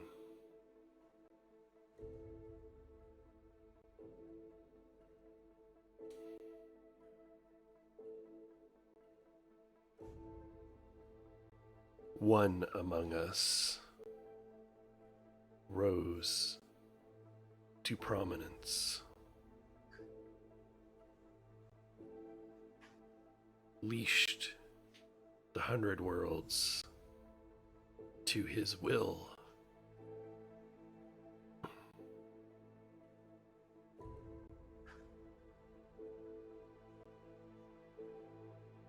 The Priest King.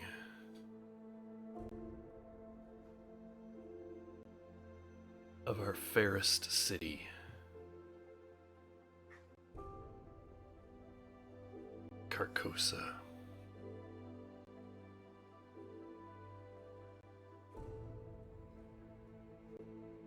That doesn't sound like a choice.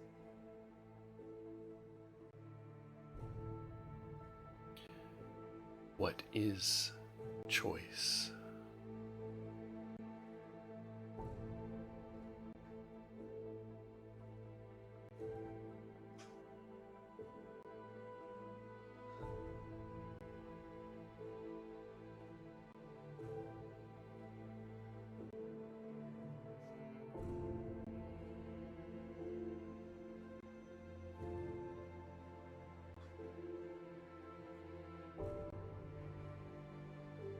Could you be freed? Is that even a possibility for something like you?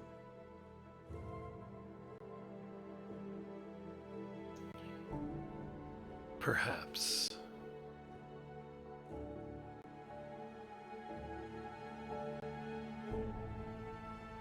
Would you want that? Would you make that choice if you could?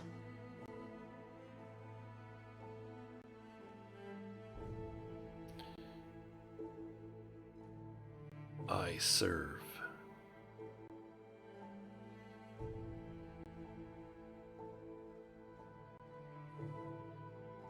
But you don't have to.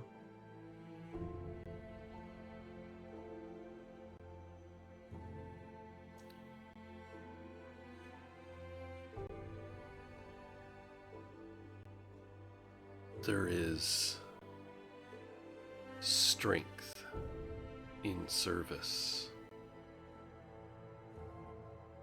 comfort in a focused will,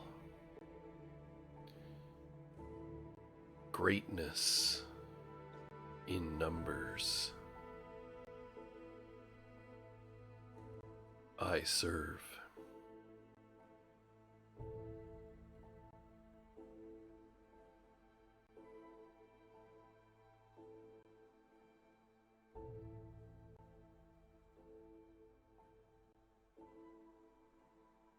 There's also comfort in freedom and strength in having your own name.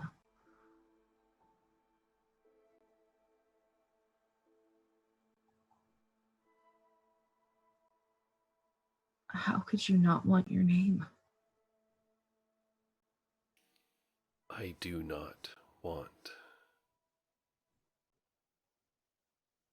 We have no needs.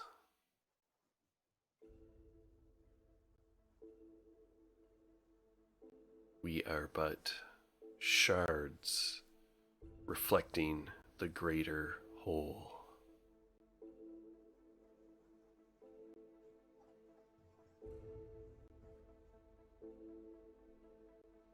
We know service and unending hunger.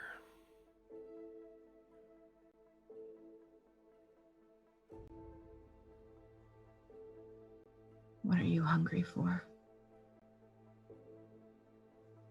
More souls.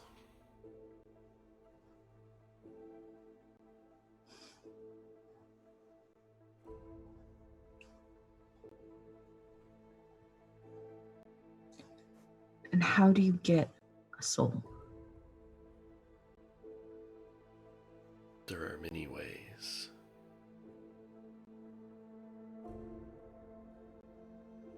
Many pledge themselves willingly.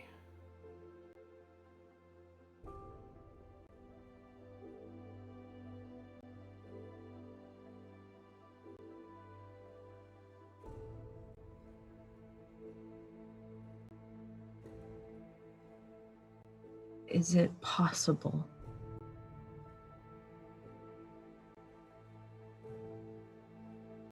to make one?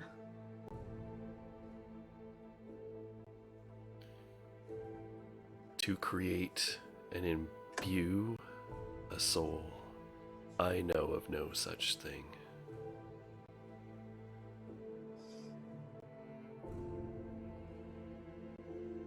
So the only way is to take it from someone else.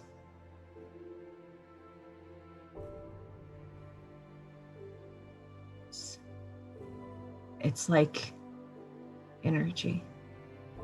It can't be created. Souls are identities, but so too are minds.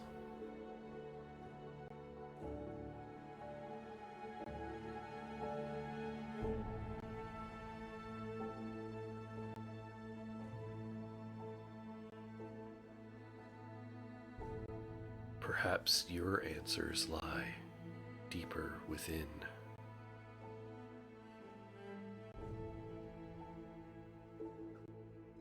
Within here or within me? 'Cause Walking the path Oh. reveals truths. I thought you were asking me to do introspection. I'm not very good at that.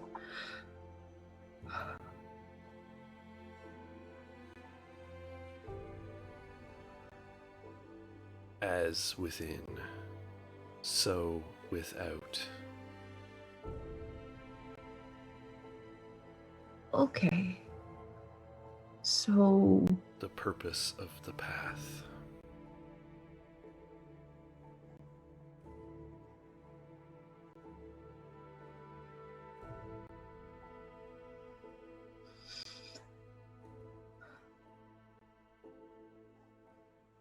I'm gonna walk over there now. Because this is it's a lot. So, see you later, No Name. And I'm going to walk over there.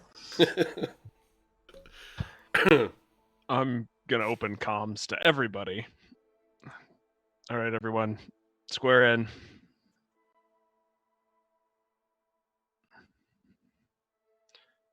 Could I have a refresher on what that means? It means gather up. Get circle, powwow. I just, I'm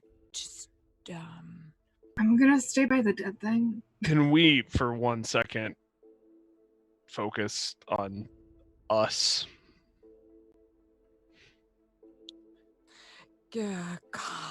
Copy. All right. I don't know what everyone is seeing or feeling here. What was that? I said a lot and a lot. Oh. Just a lot. I think this place knows and has known how to eat at us. Very specifically. And it's trained in on who we are and what is going to break us down.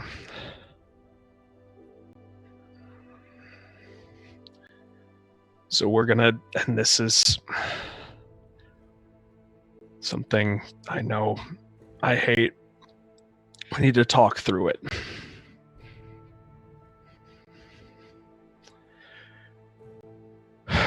So the way this place is going to eat at me is if I lose you.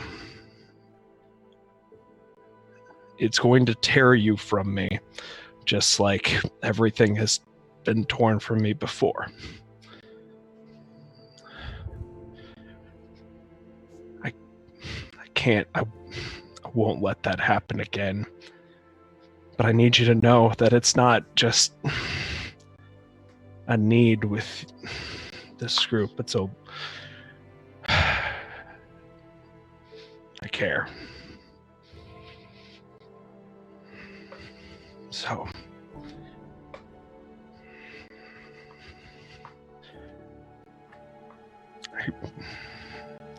yeah.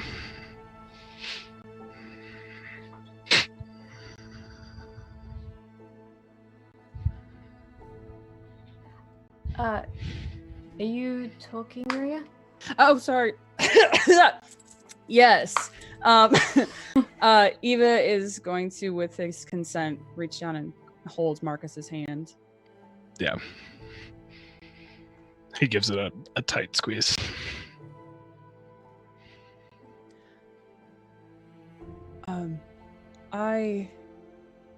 And she'll kind of look at Billy.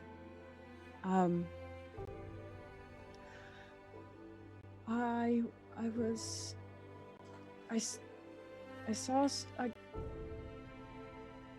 saw something, and I think it was I think it was a memory, maybe from that. How did you see that? I don't know. It was changing, and I thought maybe it was doing something to you, and I just wanted to know what it was doing, and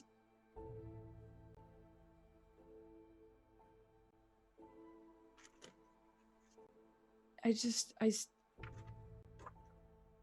saw this place, and it had two suns, and it was a city, and there were people everywhere, and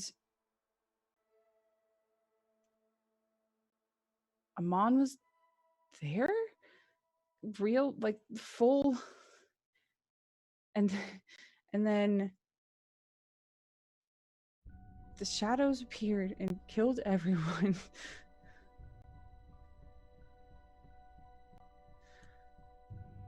And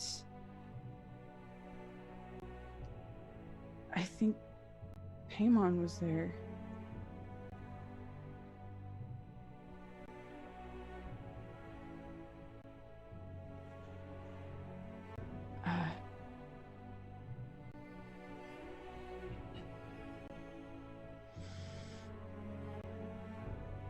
This place is bad.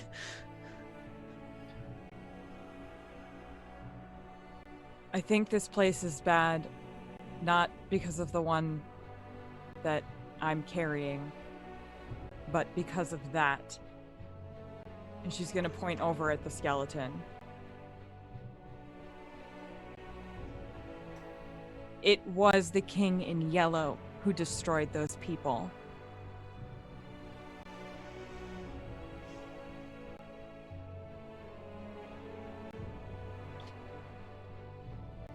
So, when we say this place is going to try to destroy us, remember that this place may not actually be what it is supposed to be. That sometimes people become consumed.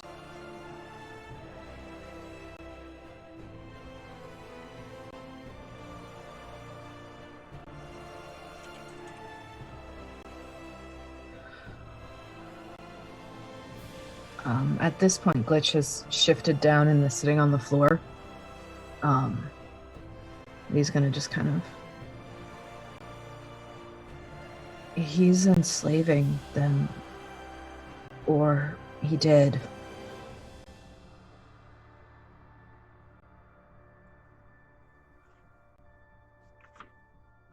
Yeah, that lines up.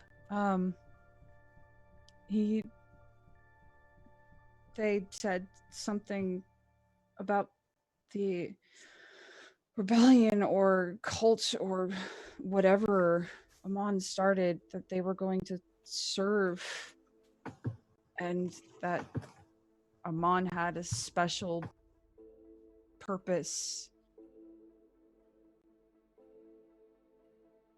I think this is Amon's special purpose.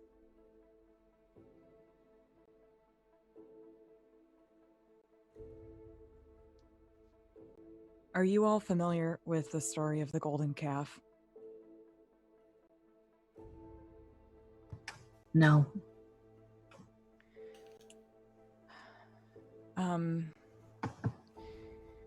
When the Israelites entered Canaan, they encountered a cult that was there.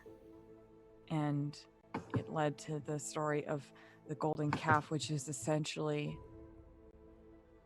what happens when belief systems compete. When there's a competition for people and resources and power.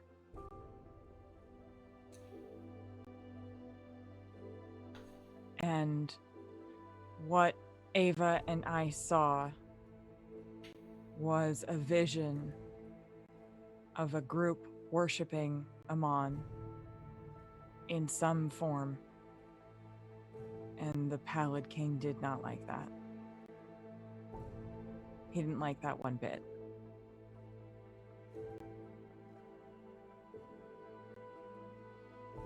So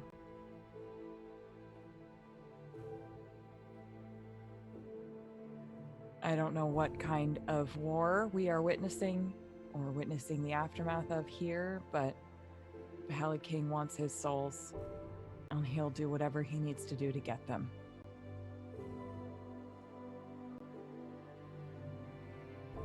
Then I guess We have to stop the Pallid King then.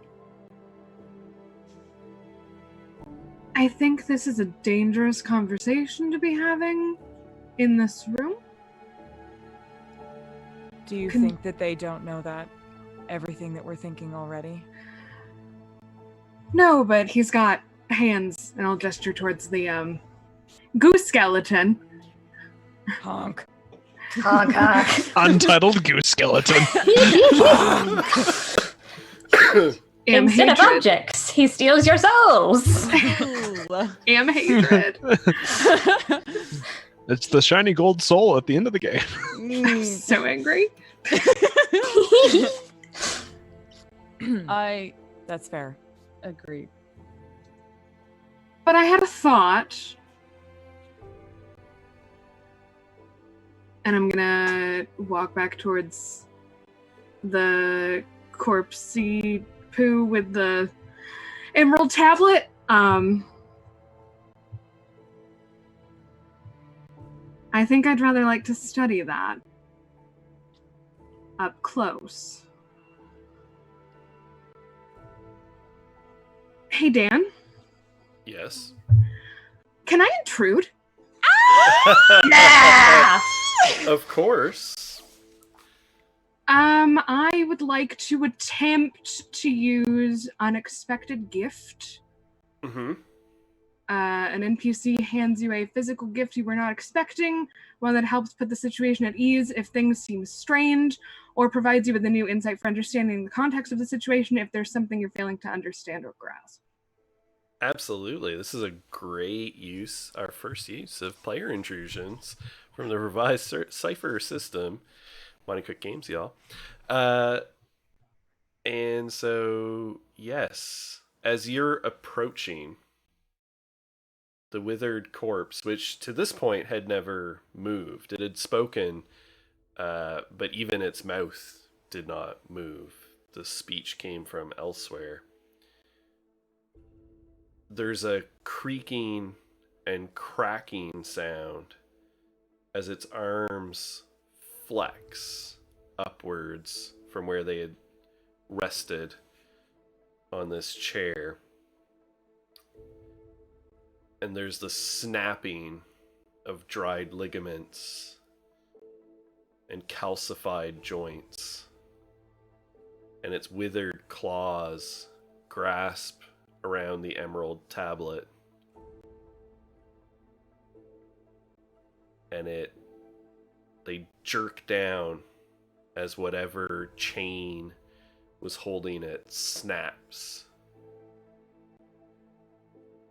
And then it holds out the emerald tablet towards you.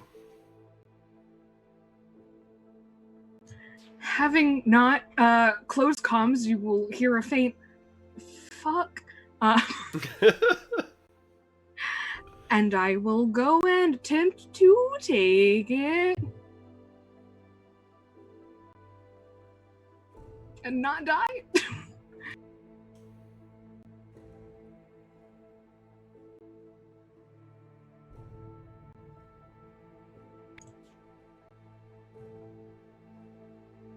And then back away. Yep.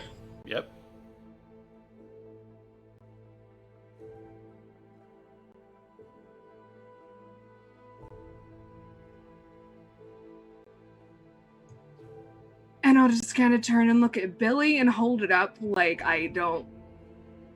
Oh.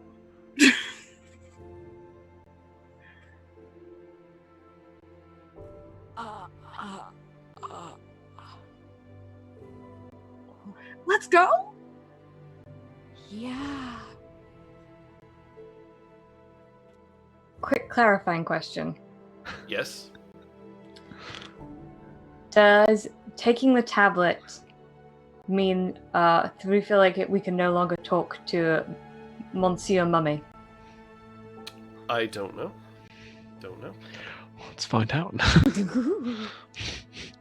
Maybe Metzley's our conduit now. Who knows?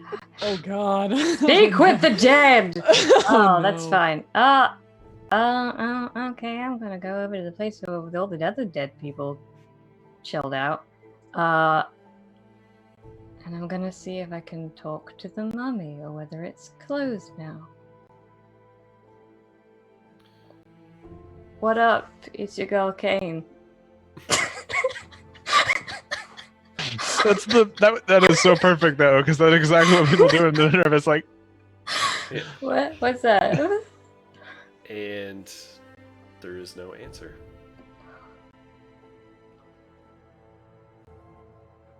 That's probably for the best.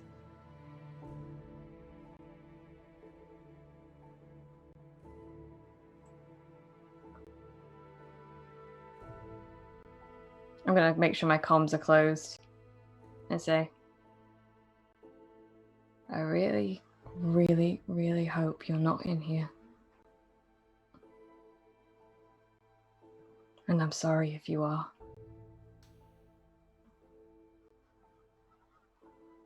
Gotta open back on comms. Voices are gone.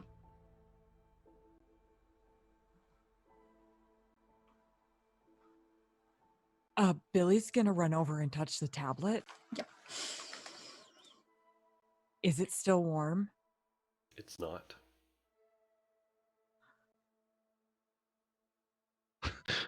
What do we do? Metzley, it's not warm anymore. Is my face warm? Dan, is my face warm? And Dan? Dan? Oh! the mask, which had turned black and sort of feathered, is faded back to its original pallid color.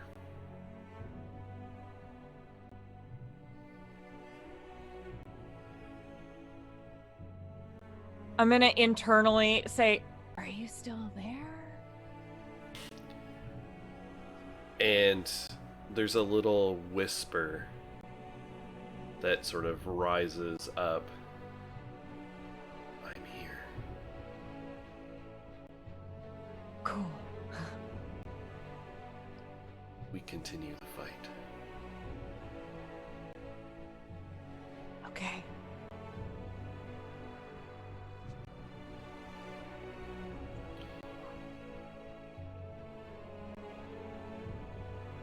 Where has Glitch gone? So this whole time, Glitch has been sort of sitting on the floor, disassociating a little bit, and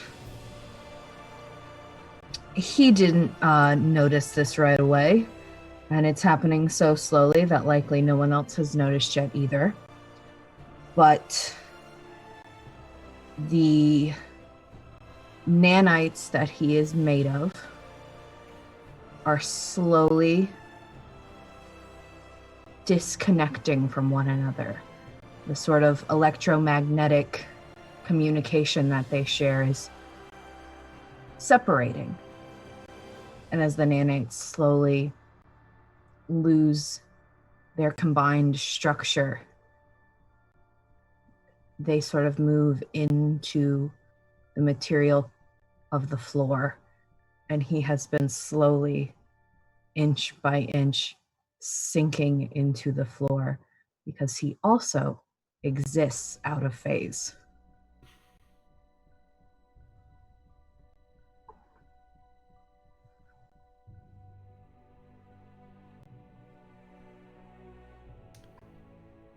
So whenever someone looks around, Glitch is like half sunken down Into the floor now. Into the floor. You hear Kane swear really loudly on comms. I think there's a lot of swearing from multiple people. Marcus as well. Yeah. Glitch, Yeah. Glitch, you're in the floor. could you get out of the floor? It's a simple request, really. Please. Hey, nah. I'm going to slowly try to pull myself out, and I think it takes as long to get out of it as it took for me to get in. It's very slow, but I'll It's- focus really what- hard. It's like an inch per like 5 seconds kind of Yeah, thing. pretty much. Yeah.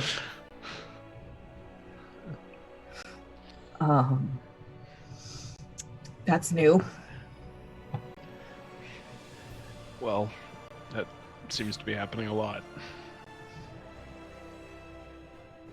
That's Uh-huh. awesome. I mean, we've talked about this. No, not awesome, scary, dangerous, but sure, thanks, Billy. I mean, if it didn't come with the threat of all that, it would look very cool. Kind of like a real superhero.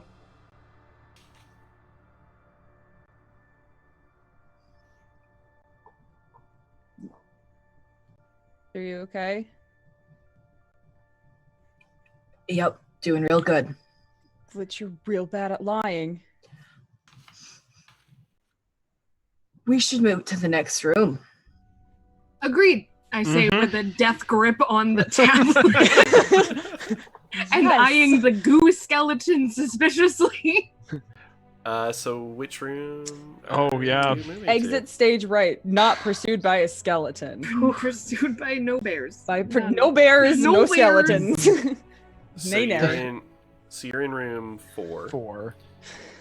And there are, I mean, obviously, like, there's lots of, again, there's like side tunnels and all of that, but like you have connections back to 7 and 8, which you've already explored, or to 5, 6, or 3.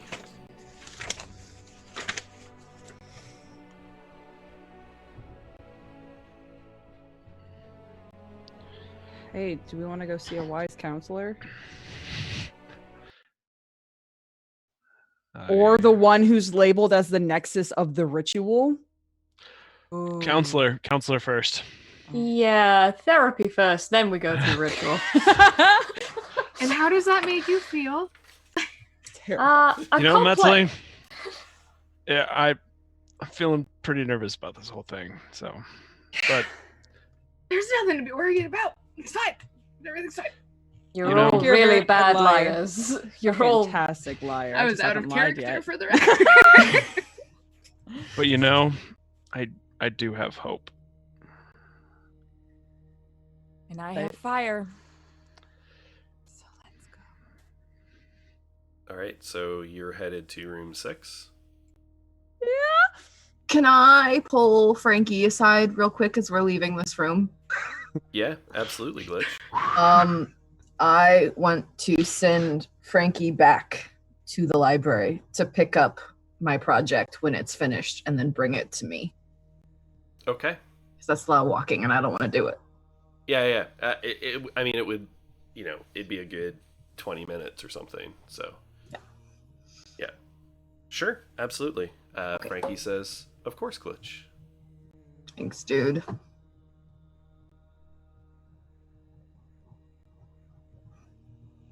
And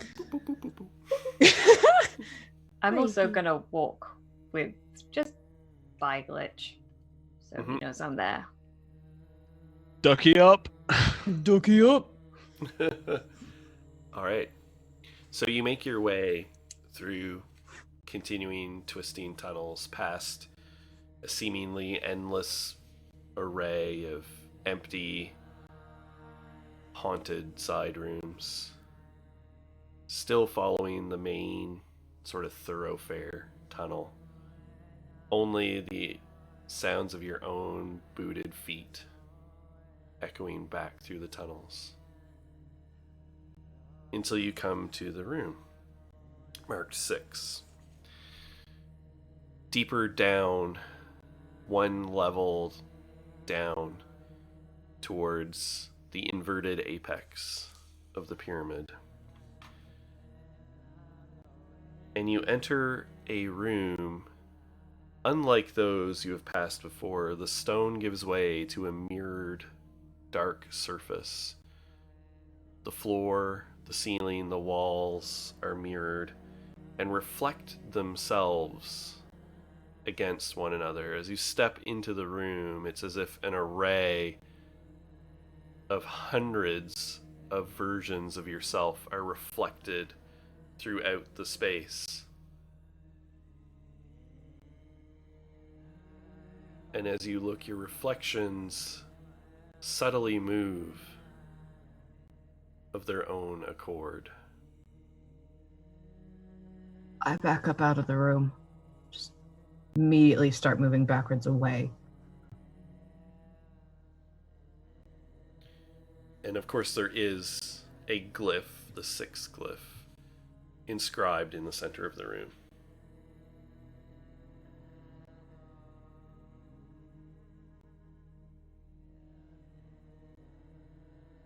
What are our reflections doing?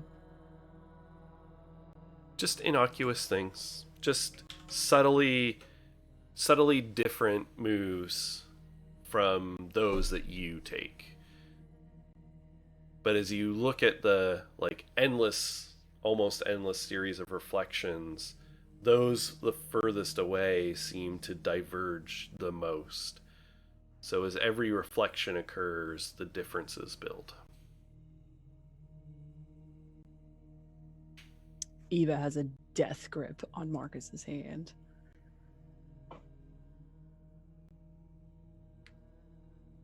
Where's the glyph in the room? In the middle of the floor. And as you Oh. look around, the glyph is not reflected in any surface. I'm gonna walk up to that glyph to see what happens. Kane vision time again? I'm sure. Nah, that only happened with the 1 and the 9 one. It's fine. Maybe this one would just shatter me into pieces. So the glyph is like a darker metallic substance. It's dull, like a very dull gray, not reflective or shiny at all. It seems to drink in the light. And as do you just step up to it? Do you step into the middle? Step into the middle. And I step into the middle.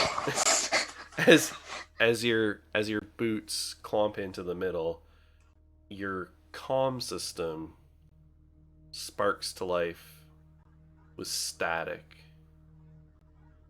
and a voice, as if it's from far away, just says, "What counsel do you seek, my child?"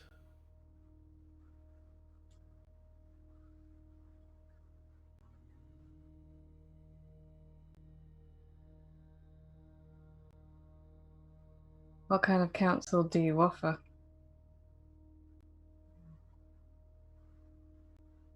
I am the wise counselor. I offer wisdom, my child.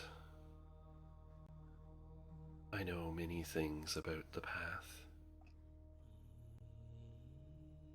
I can guide you.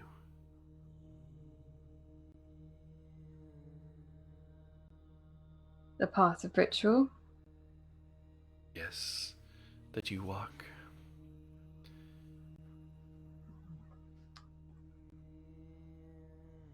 How would you guide us? By offering my counsel, of course. I can only answer what is asked.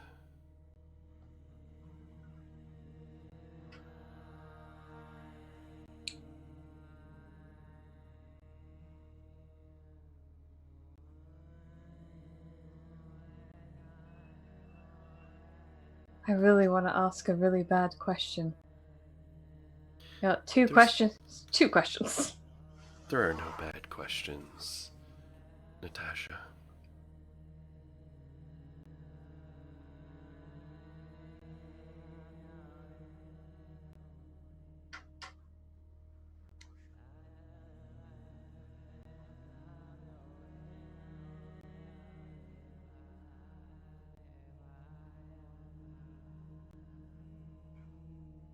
I really feel like I shouldn't.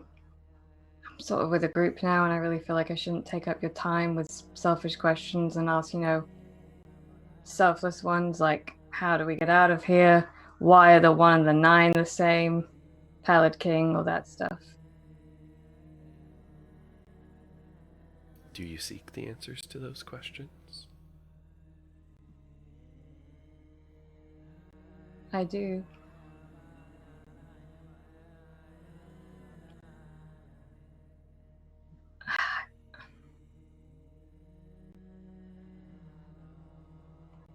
The easiest way out is to continue the path.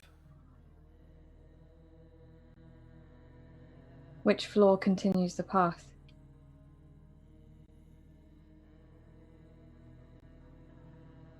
Well, the path ends where it began. The first and last steps are the same.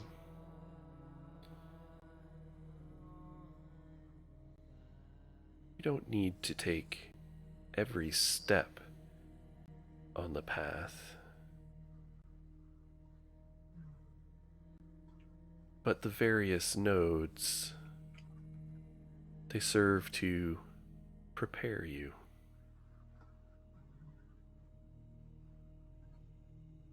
The unconditioned soul could not hope to stand before the void and survive.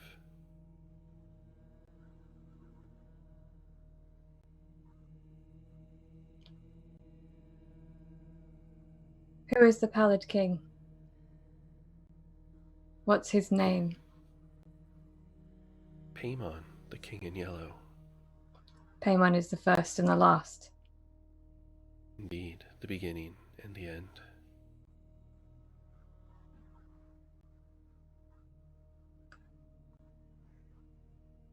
Can he be beaten?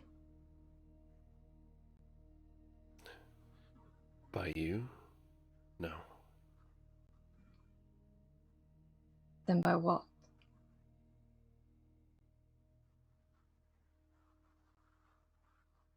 Perhaps a greater power wished.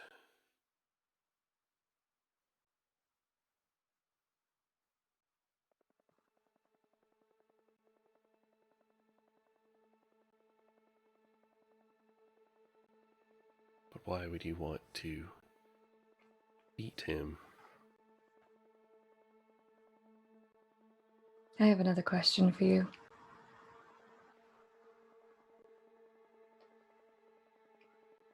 Were we chosen for this specifically?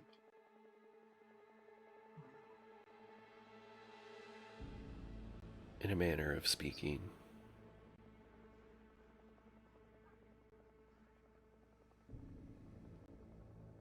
Each of you souls moving through space and time, subtly prepared.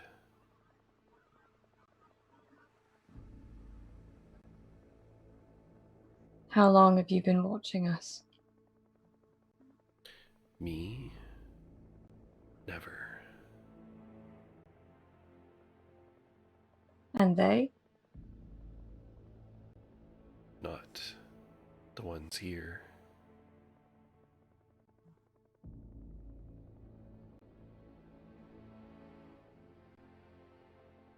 That was someone else.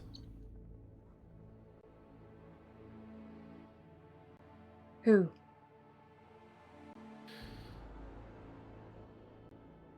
They served another agency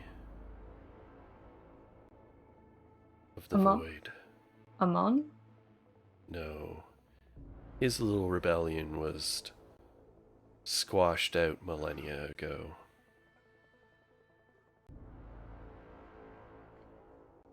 What is the name of this other agency? Another sect. Those that served one whose name could best translate into your young as the black goat of the woods. Hold, please.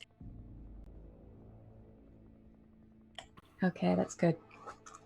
That's not good, that's real bad. We came for them, but we were delayed for some time.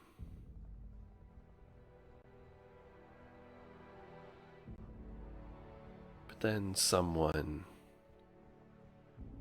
activated a device, and we were awakened.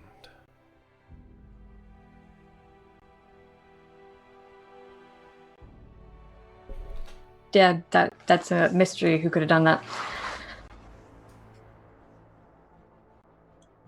So you're awake now. What are you going to do? Awake now.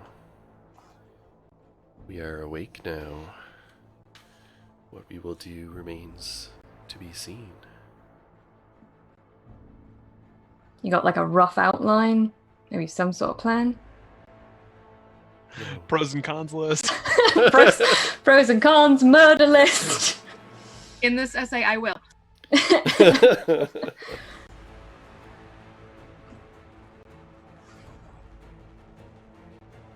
That remains to be seen. What path will you walk?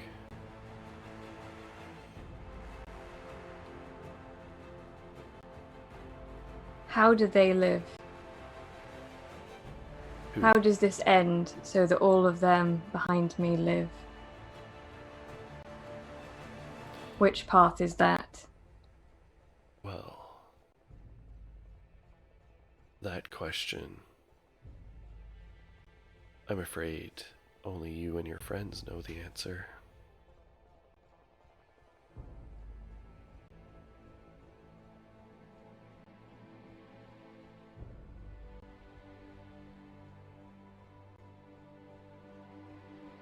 Do you...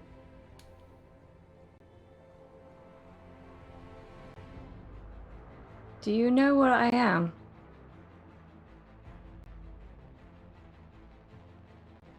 Do you know where you are?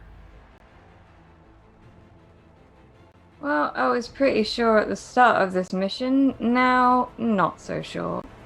Things are a little bit hazy.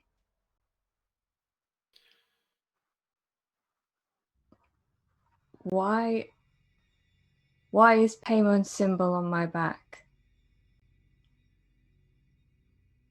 Ah, a good question. Someone wanted to prepare at least a few individuals.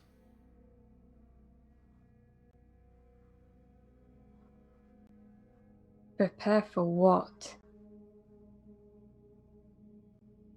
Well, there are many who seek the power and influence of the agencies that live in the void.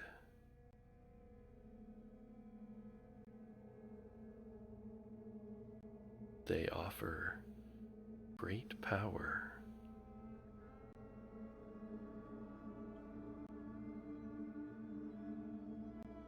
And were the people with this symbol intended to receive the power or be sacrificed for that power? Perhaps those things are not as different as you would think.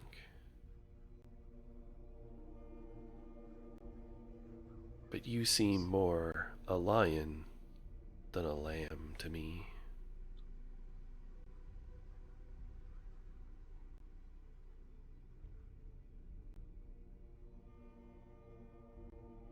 Would you like power?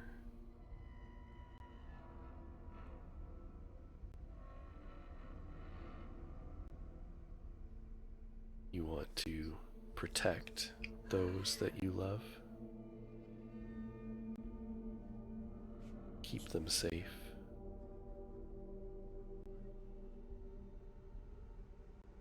I I can do. give that to you.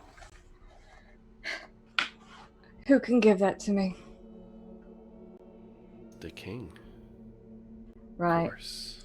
Yeah, but I've seen the remains of those who the king has lost favor with. Have And you? we've met some of those whose rebellion he crushed.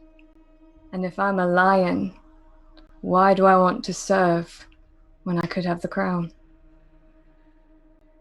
Well, ambition and those who stand is always appreciated. There's service and there's service.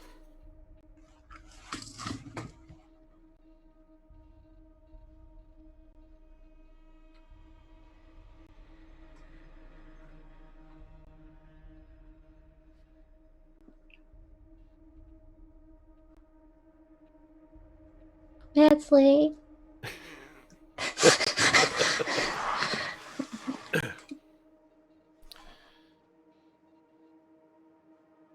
Besides, Paimon doesn't care what you do in life.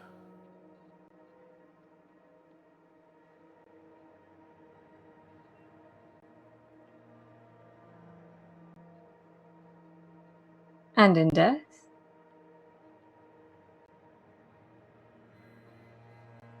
Then the terms of the contract become due.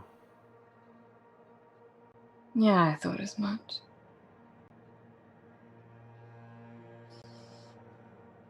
Here's the thing, though.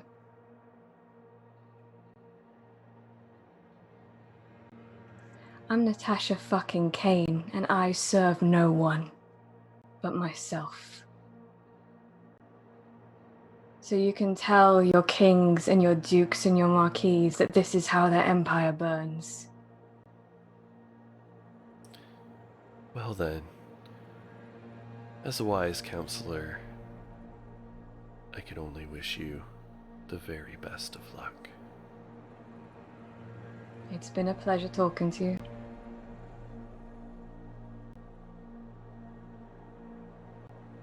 And the static in your helmet sort of squelches out.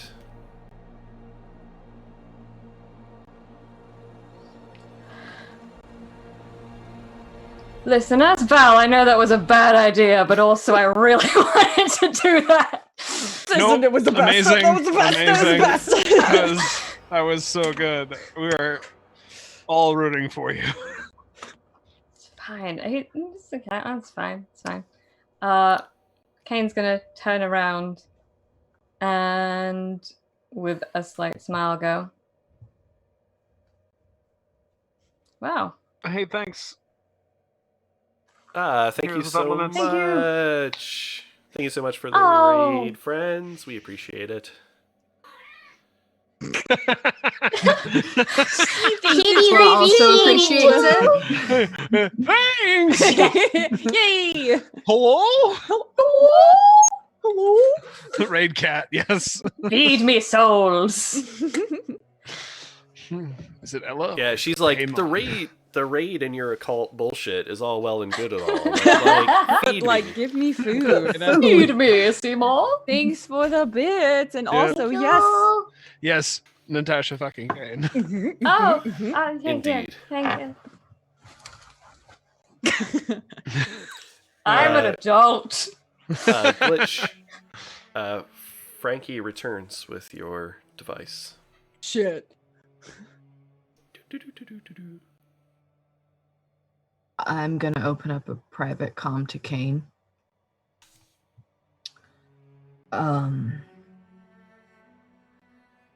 Ducky?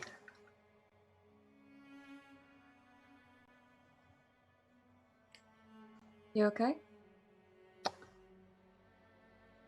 I can't go in this room. That's okay. You don't need to.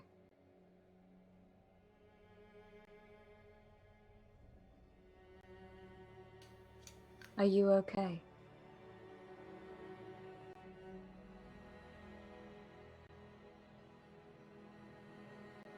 I can't see myself as one of Minnie again.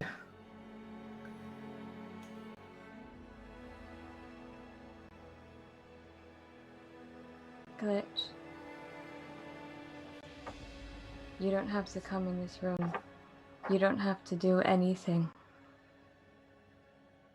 You are never one of many. There's only one.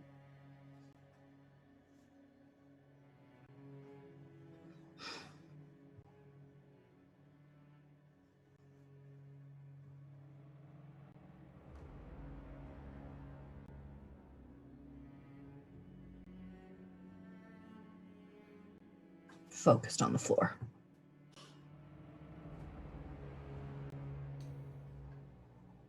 I'm with you.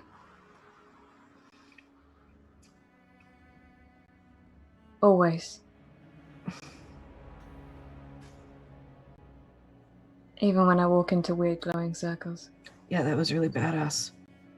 I didn't see it, but it was really badass.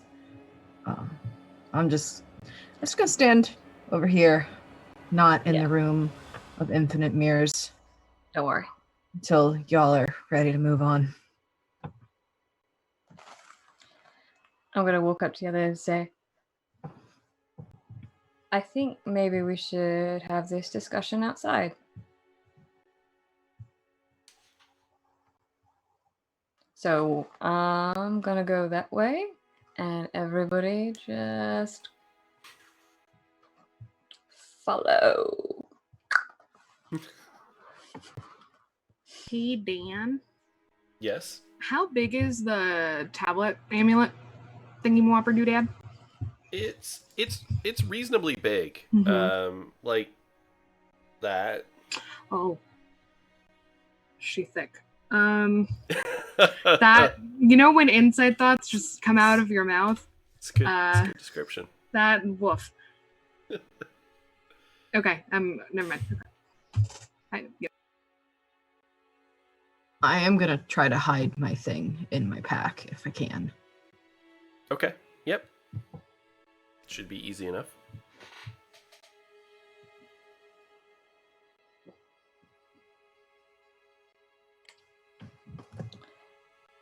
Did everyone follow? Yes. You have to say copy or it doesn't count. Copy. Coffee. Coffee? Caffeine. Where? Coughing? Yeah, Billy?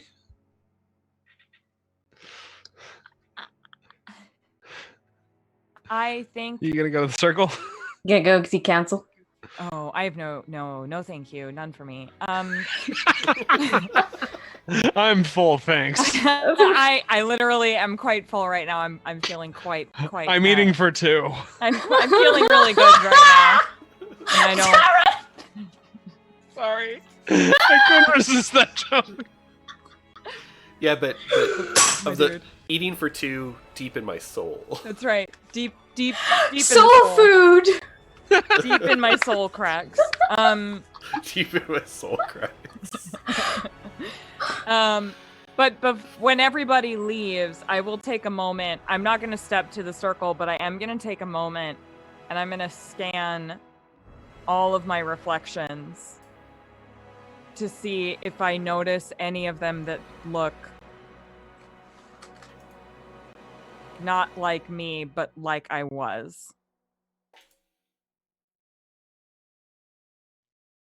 Like maybe 13 years ago-ish. And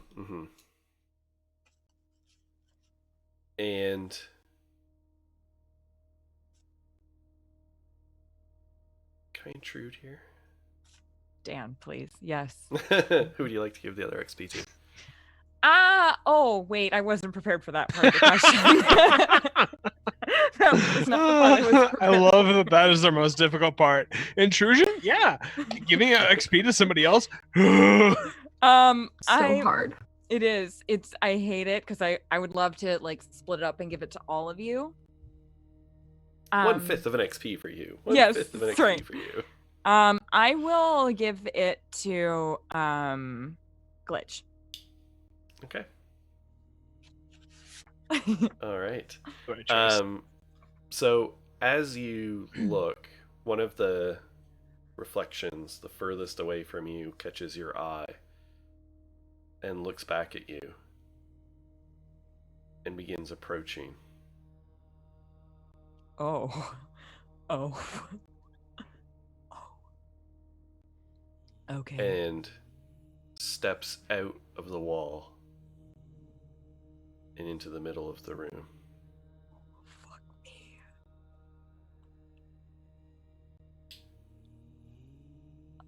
And just looks at you. Oh, this is not a great room to do that in, but I'm gonna go ahead and walk up to myself. Yep. And it's a much younger you.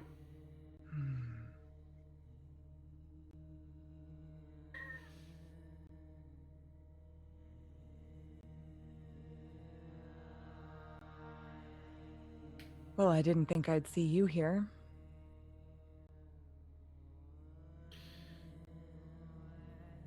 You carry me with you everywhere you go. Billy, is it now? So they say, but I guess, yeah. Yeah. What's in a name, right?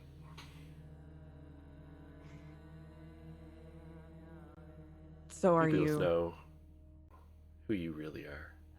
And so what's that? Why don't you tell me? Who am I? Outsourcing your introspection these days? Gets a little exhausting constantly talking with your internal self. Yeah. Something's taken up residence. I guess? After a while, tell me, Billy, where does Billy end and Amon begin? How deep do those roots run, I wonder? Infinitely deep.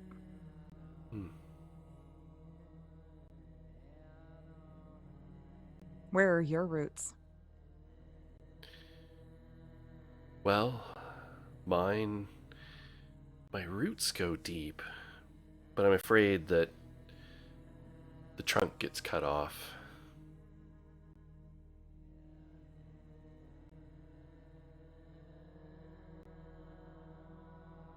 By whom?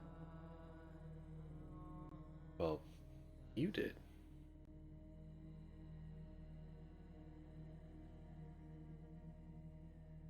Yeah, I did.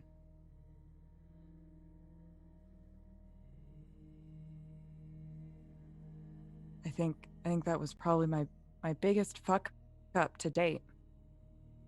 Well, you ended up here. Yeah, I know. I bet you've learned more in, what's it been, 2 days? Than decades with all those books. I guess that's true. Anyway, I guess I'm still kind of sorry though. Well, c'est la vie. Things change.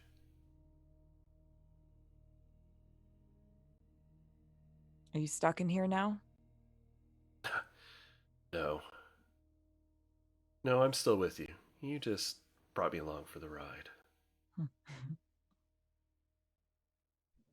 Well, Let's just say it's a little bit easier for you to manifest things here.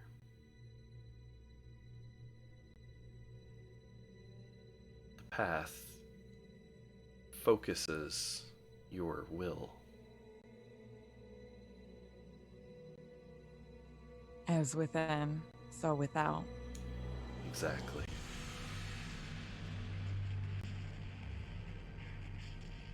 Well, keep your arms inside the vehicle at all times. This should be a fun ride. It should. I'm excited to see what workings you could do here. I guess I am too.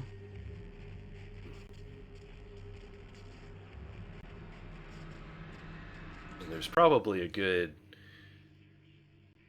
1,000 years or so of knowledge tucked away in that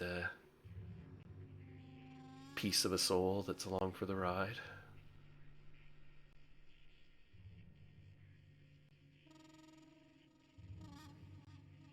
Well, shit. I guess I'll have to get to know him quite well then. Yeah. Just another brick in the wall.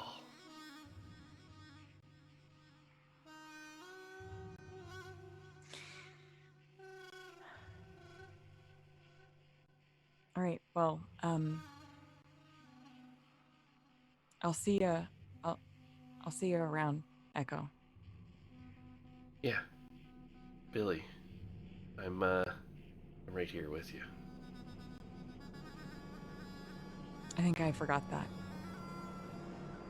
That's all right. Sometimes we just need a little reminder. Yeah. Give him hell, huh? Always. Literally.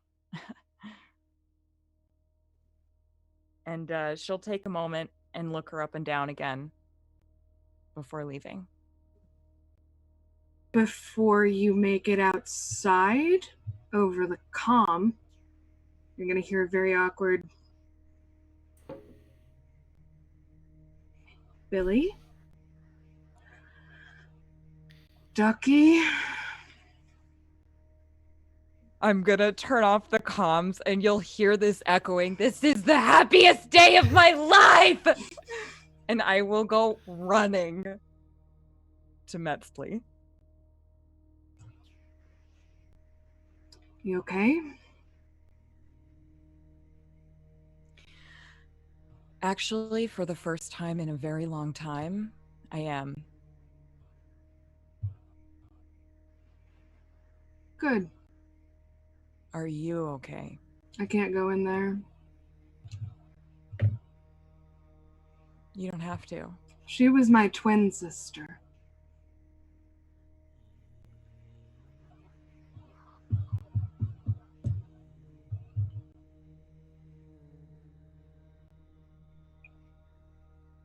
So.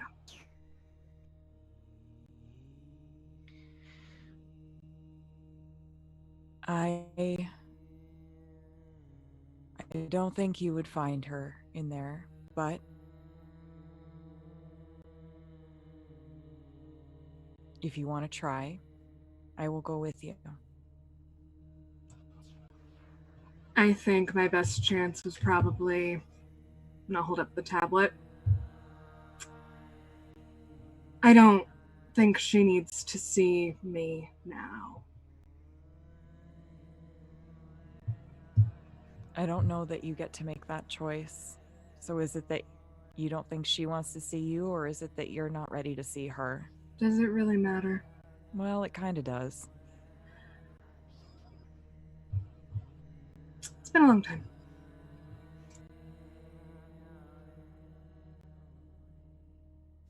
Yeah.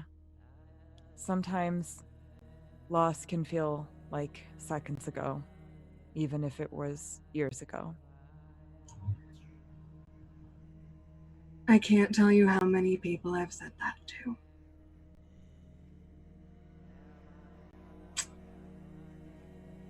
Shall we? And then I'll head back to the group. And I will, in sort of like a 15-year-old fashion, I'm just gonna clench my fists and march behind her. Y'all. All right. Yeah. Where to?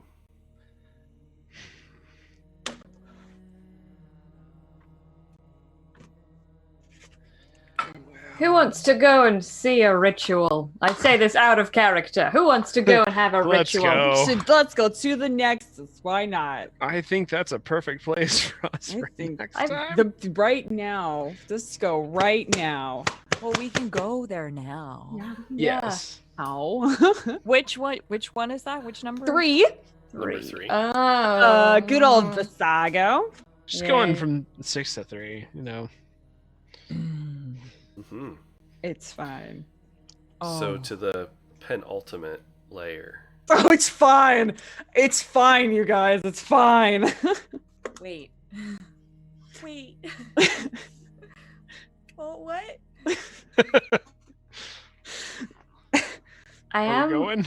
I'm gonna take a sec out, and I'm gonna open to come to Billy, and then think about it, and I'm like, Metzley.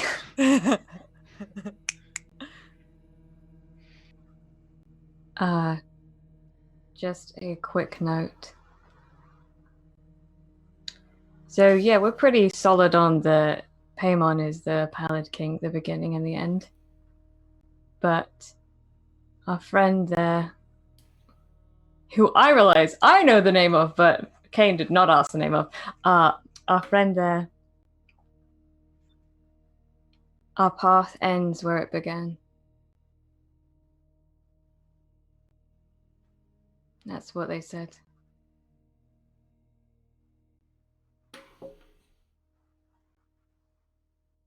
So he said, doesn't matter really how we get there. But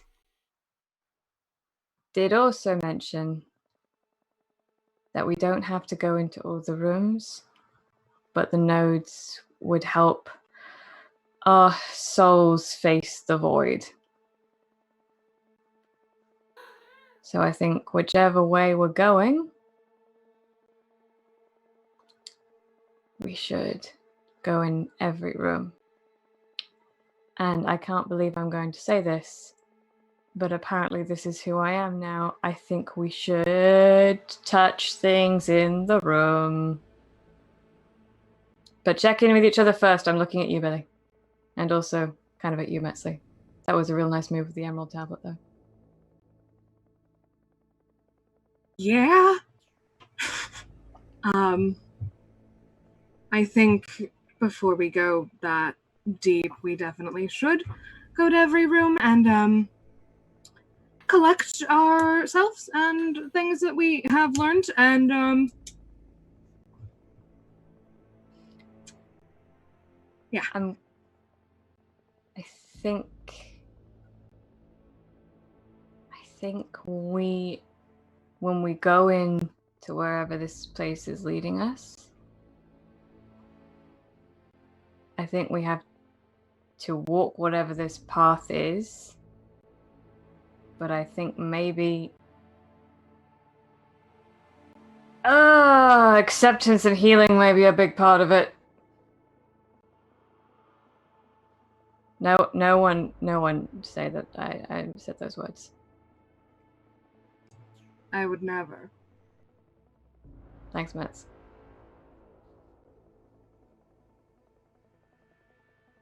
So I think this is gonna be a gauntlet.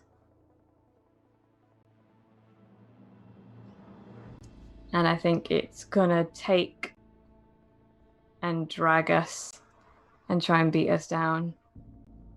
And I don't think we have to grow if we want to defeat it. I think it's something we have to do together.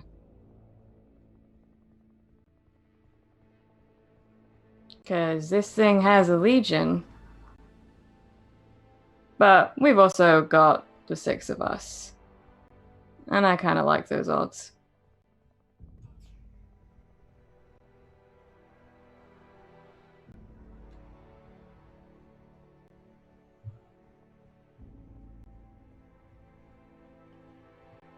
Just a quick note. And I'm going to close comms.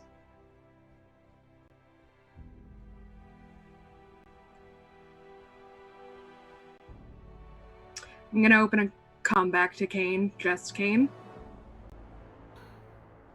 I have to tell you something, but I think we should do it after we make camp. Copy. I think I have to mention something to you. But I don't want to talk about no, I should talk about feelings. Scratch that. No, I don't want to talk about. You know what? We'll play it by ear. Sounds good.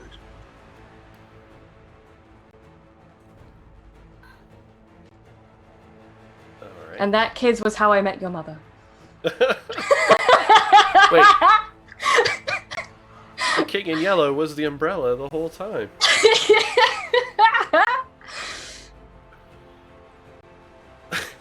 Yeah, that was terrible.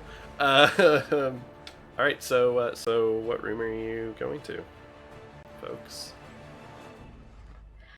Was it 5? We that have was 2, ritual? 3, and 3. 5. 3 was ritual. 2 is Agaris, who pertains to maps, travel, and finding the way. Whoa! Oh yeah, that one. And then also 5, which is Marbos, hidden in secrets, disguises, and machines, mechanical arts. Okay, yeah. I'm just really excited about that one. Glitch is like a kid in a candy store. And then 3 is the one. Computers! 3 is the last one. I love it. It's like I heard Last maps and was like, "Yay, Kate is excited." Glitch had computers. Glitch is excited. So yeah, let's go to these rooms. They're fine. Okay. Which room are we heading to? Yeah. 2 is maps. 5 is machines. You have a direct connection to 5. Let's 5 do 5. 5 is good. And from God. 5 you can go to 2 directly. Convenient, that is. Mm-hmm. So we've been to We have been to 9, 1, 7, 8. Just been to 6. You've been to everything except 2, and 5, 4. and 3. Yeah. 2, 5, and 3. I can Correct. cross them off the board. As we're sort of like beginning to walk in the direction of 5th, I will say, I also just this is overcomes. I just also want to remind everybody that while we are heading in the direction of someone who is good at handicrafts and other things, they also can both cure and cause disease. So we should be careful. Okay, let's go. Alrighty then. All right. So as you make your way through the passages, you eventually come to a large room whose walls are rippled. They're ribbed, almost, on the inside. And all through the room are bits and pieces of equipment. Some of it looks kind of familiar to that which was in the lab.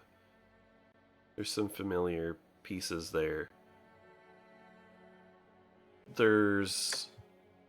Most things seem to have a sort of biomechanical nature and appearance to them. Stacked on shelves and strewn on tabletops throughout the room are, after you take a second, they look like dismembered pieces of what you had called Martians, but you now know as the Silenese. Arms, mostly limbs, torsos. But instead of being withered, desiccated flesh or skeletons, they seem like whole and intact, but with a shiny metallic sheen on the limbs. And like bits and pieces of tubing and wiring stick out. And there's a film on the floor, almost like a black, gooey substance. And it ripples subtly. And as you watch, it sort of slides. Parts of it sort of congeal and move from place to place, sort of the concentration of it to different parts of the floor.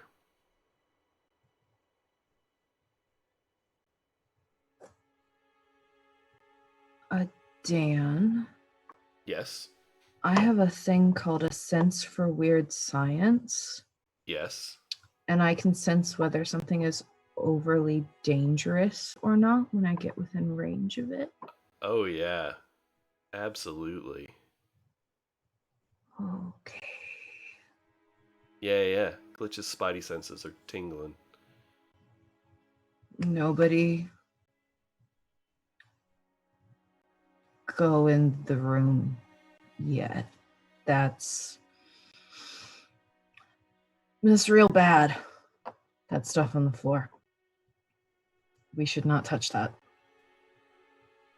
Glitch, can I intrude? Sure. Who would you like to give the other XP to? Natasha fucking Kane. Natasha fucking Natasha. Kane. Natasha. Okay. So as you're saying that and watching, the black substance on the floor, part of it sort of goops in a bit of a, concentrating wave sliding across the floor towards you, but not threateningly, like slowly. It's not all of a sudden. And it builds up more and more mass, pulling it in with it. And as it does so, it sort of rises in a bit of a column and resolves slowly into a humanoid figure. Okay. Just this black substance. And then it has that sort of like pixel switching effect that like ripples from head to toe as like bits of it sort of flip into like lighter colors until it is a figure that looks a lot like you. Oh boy. But older.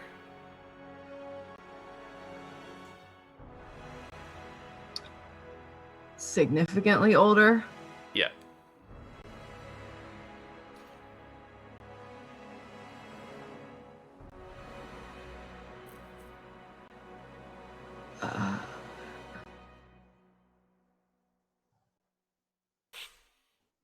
What's up, Doc?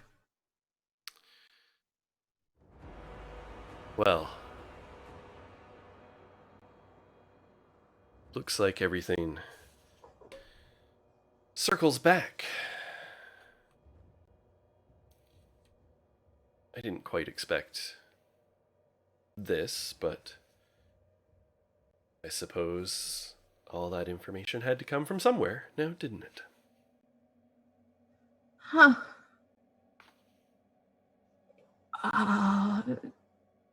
Seems like the other edge of the galaxy was not far enough away to run. Okay. Well, they do say that we take bits of others with us wherever we go. I'm not really him. More of an echo, a fragment, a ghost in the machine, as it were, I suppose.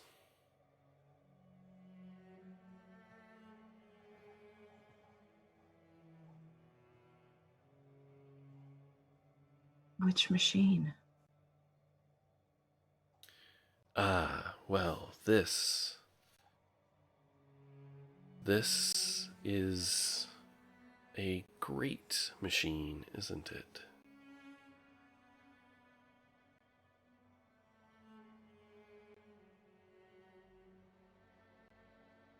Others may dawdle about with souls and concern themselves overly with minds. This room represents the flesh.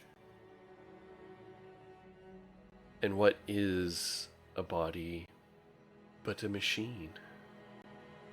A beautiful, glorious machine. Oh, God, you even talk like him. That's all I ever wanted to perfect, was the machine.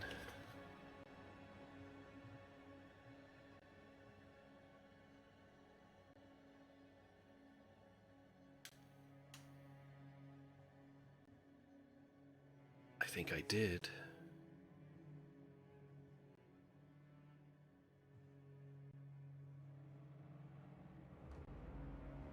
It's not what you used to say. Well, hard as it is to admit, I suppose I was wrong, wasn't I? I was just missing a little ingredient. But I think you found it here.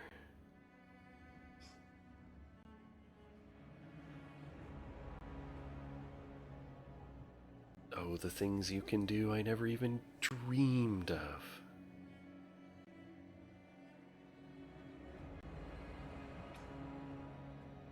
Those are.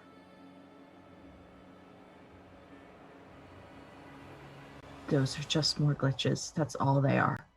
No, no, no.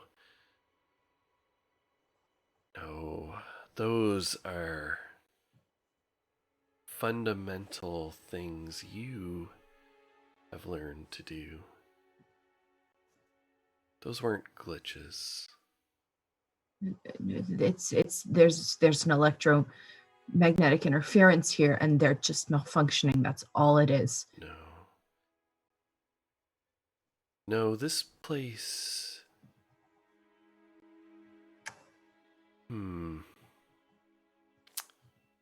Scientifically, I don't quite know how to describe it. I think it's beyond our science.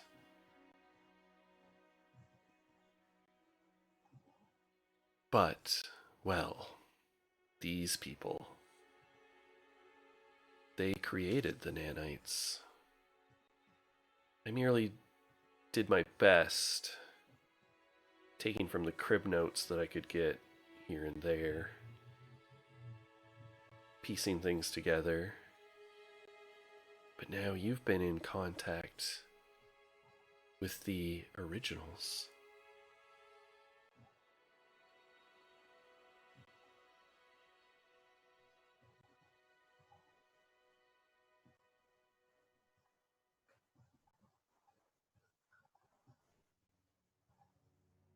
Why am I scared of you? Oh, well. Why are you scared of him? Why am I scared at all? I shouldn't be able to feel. Of course you can. What, do you think you're not real? That's what you used to tell me.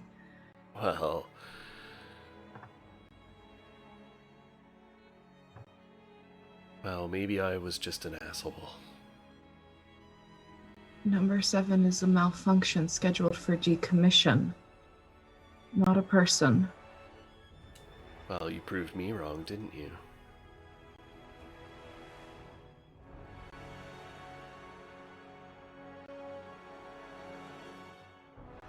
You've got a body and a mind. You made those. In a computer. Merely the template. Not really so different than two people getting together and fitfully recombining genetic code, after all. But you can't make a soul. Well, what is a soul? How do you know you don't have one? Because you can't make a soul in a machine. A body's just a machine. How different is a nanite than a cell?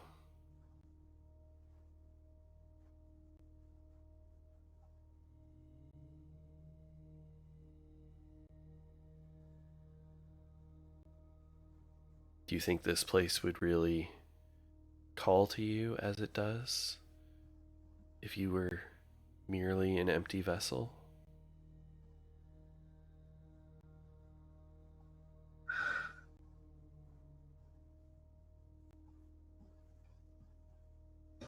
I can't help them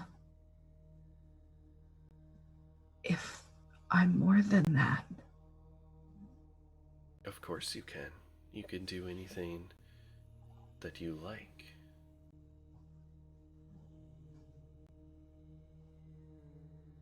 If I have a soul, then I can die.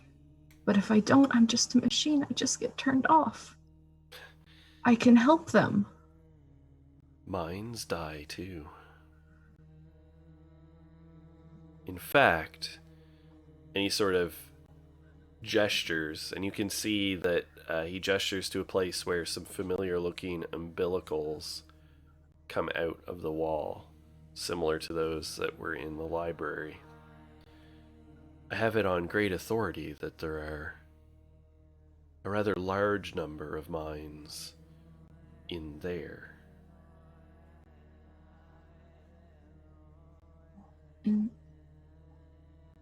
And where? In this place? In the database? Yes, that would be one way of describing it. Locked in silicone. I'm gonna turn around and look at Mistly.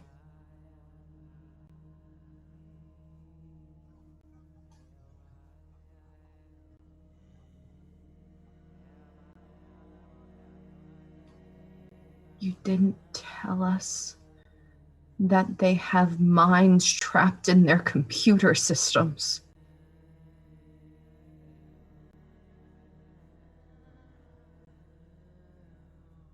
Why wouldn't you tell us that, Doctor?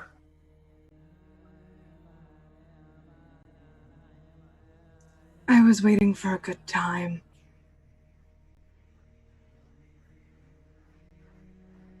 Well,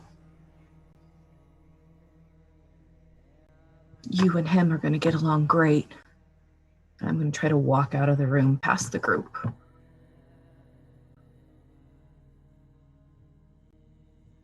I follow Glitch.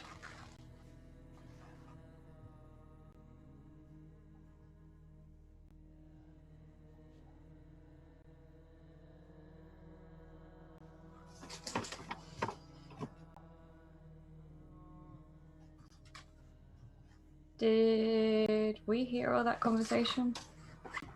Yes, it was audible.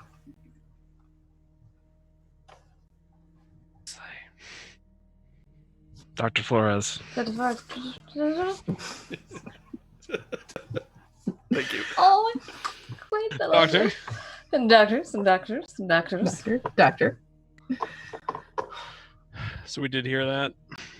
Yep. I'm gonna open comms to Glitch as he walks past. Hey. You have more soul than any of us.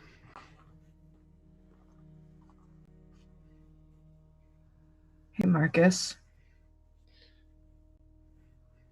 Yeah.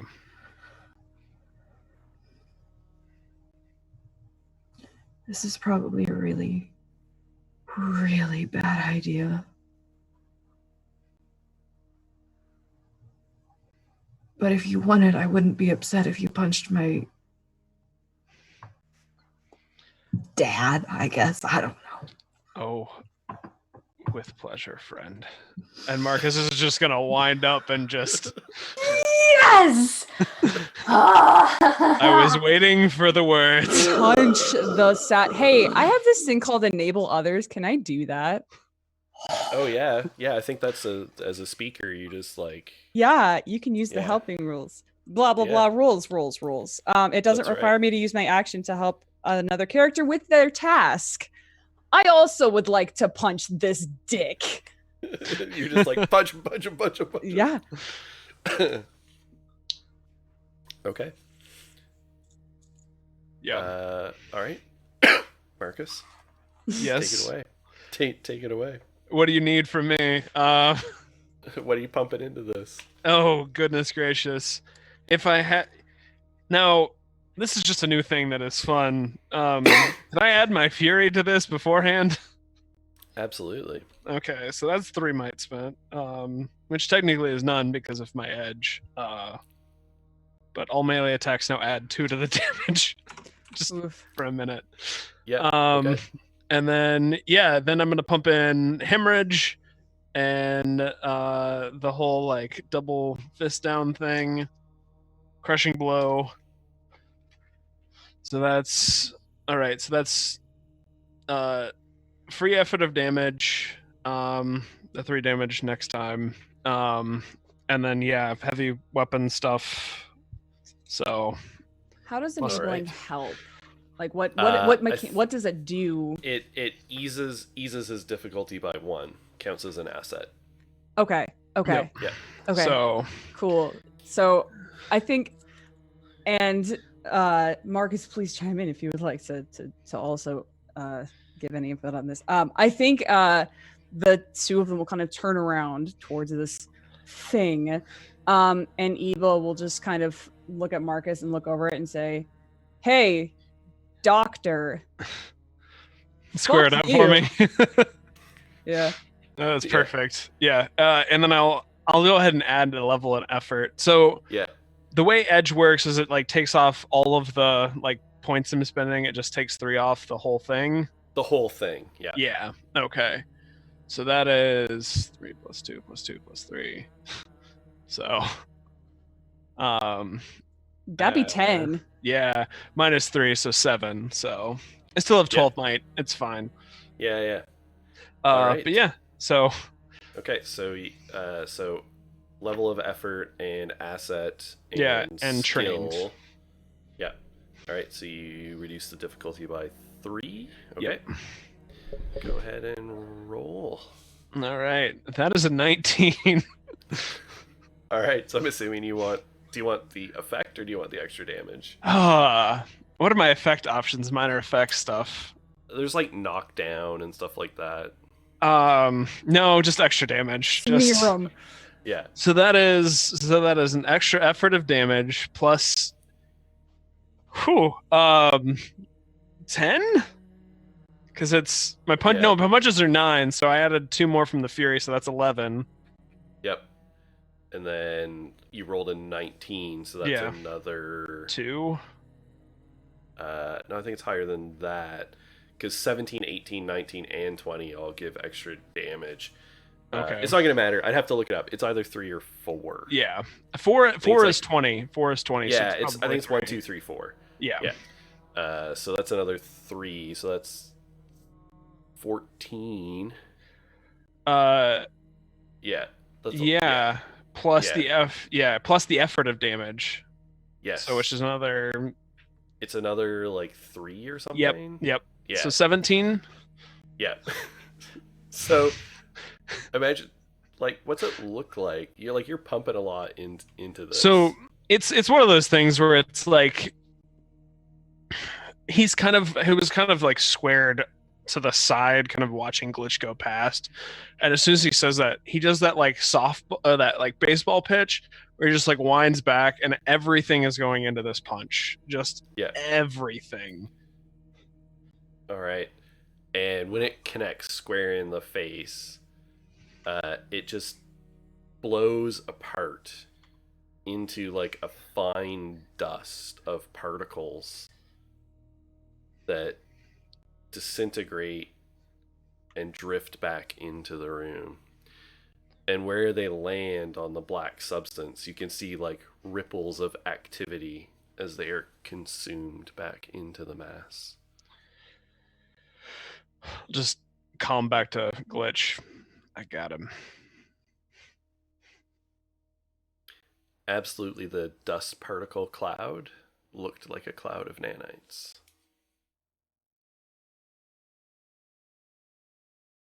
I didn't get to see that. That's fine. um, Kane walks backwards towards Glitch, filming this whole thing. Like, I'll send it to you later. Don't worry, I got it.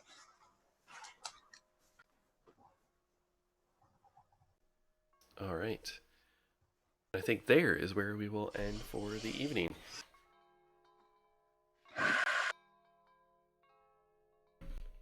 All right. Well, thank you, everyone. We'll do our character stuff offline, as we'll catch up and talk people's arcs and things like that. So thank you very much for joining. Thanks very much for you players for playing. And I think, if I'm right, we're basically going to be off for 2 weeks. Yeah. Yep.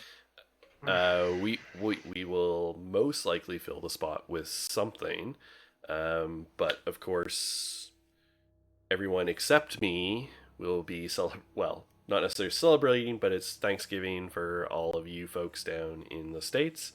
It's just another Thursday for me, but nevertheless, people will have family obligations and things like that, so we won't be playing on Thursday, or work obligations, or various obligations that otherwise prevent you from playing or having the brain space to play. So that's all good. And then the Thursday after that, a significant number of people will be at PAX Unplugged. I will have serious FOMO and be missing y'all, but that's okay because I will be there in spirit with all of you at PAX Unplugged. And so I'll look for maybe some things to fill the space. We'll see what happens. But I guess we'll go around now, and people can do your shoutouts, your favorite moment, remind people where they can see you, and plug whatever you've got going on that someone hasn't already plugged. And I guess we will start with Quinn. Hello, I'm Quinn. I'll turn off the super ominous music. Oh, it just became part of me. I forgot. I'm Quinn. I've already forgotten everything that I'm supposed to say. Are we doing favorite moments? Yeah. Yes, favorite moments. Also, where can people find you? Those are things. Yep, that's so the normal things. Quinn, come on, wake up. Favorite moment? God, wow, Dan, everything. Fuck. Can Dan just be my favorite moment? Yes. Yes, was yes, you incredible. can. 100%. So every time Dan opened his mouth. Excellent. As for me, I just put out a new game recently. It's called Beneath the Ergosphere Ore, and it has like 3 titles because I'm like that. And that's on my itch.io page, which you can find on my Twitter, which is @Quintastic_. I'm in Grimfems on Monday. I think we have one on Monday, which Emma is DMing, and I'll let Emma talk about that more. And then I'm at other things that haven't been announced yet. I'm done. Okay, excellent. I'll toss it over to Emma then. Hello. I'm Emma. You can find me on Twitter at MKHansen. My favorite moment this evening was actually the moment when Billy got to see the memory that Ava pulled, because that was Billy's turn on her fork in the road. I thought I was going to lose her. She was going to just be all consumed. And that moment, I was like, oh, okay, she's ready. So that I was really glad for that moment. And also actually the moment when, I'm sorry, I'm picking 2, I don't care. The moment when I, on a whim, was like, I wonder if I'll see myself in this mirror. Oh, I'm gonna talk. Okay, all right. that was also like a secondary piece of like Billy remembering like who she is and who she was, and that they are infinite and she is both. So thank you for that. Where you can find me. On Mondays, I run Grim Femmes, where we use a 5e at its core, but it is a blend of systems and storytelling to walk through personal real life trauma and pain. That is at 6 p.m. Eastern, right here on Variant Rolls. This Sunday, you can find me over on Maddie's channel, So Chatty with Maddie, for his backstory show, where he will be interviewing me as a person and just about my life. It unfortunately starts at, I believe, 7 p.m. Eastern. So you could come watch me for like a little bit before you go watch Urban Shadows, because it's real good. And find me at PAX. I will be floating around there doing all the things and supporting you all and walking around with my first aid kit, making sure that everybody's okay. And I'll be your ducky, your con ducky. And that's me. Excellent. All right, Val. Hi, yeah, I'm just here. Bye. Hi, everybody. I am Val. You can find me at the Nerdy Niffler on Twitter if I haven't been consumed by the void. My favorite moment. I don't. How can you ask me, a simple gal in this year of 2019, to pick a favorite moment out of this glorious cacophony of beauty? You know what? I'm cheating too. I'm choosing to. Punching Glitch's stupid asshole of a doctor. I don't like him. I didn't like Metzley's dad either. Kind of wish we could go back and punch him too. Wondering if that was worth going back to that room. But that was just a really good moment. I really like that. And just getting to continually sass ancient beings who think they're so great because they're old and they have knowledge. Well, screw you. You can find me here tomorrow at 6 p.m. Eastern for the finale of Courts of the Shadow Fae. It went in a completely odd direction. We've focused on healing and growth. It's weird. It's really weird. We've done good things. Then Grim Femmes on Monday, and I think that's it. I've been good with my schedule. Okay, that's me. It's your girl Val. Bye. Look, if there's one thing that I have gotten out of spending a very long time in academia, it is the ability to channel old cishet white academic men. But it's so, like, you played like 18 different roles of different people today, Dad. It was amazing. Well, you gotta Dan is a legion, you all. You need to realize this. Yep. I indeed host a legion. All right, Maria.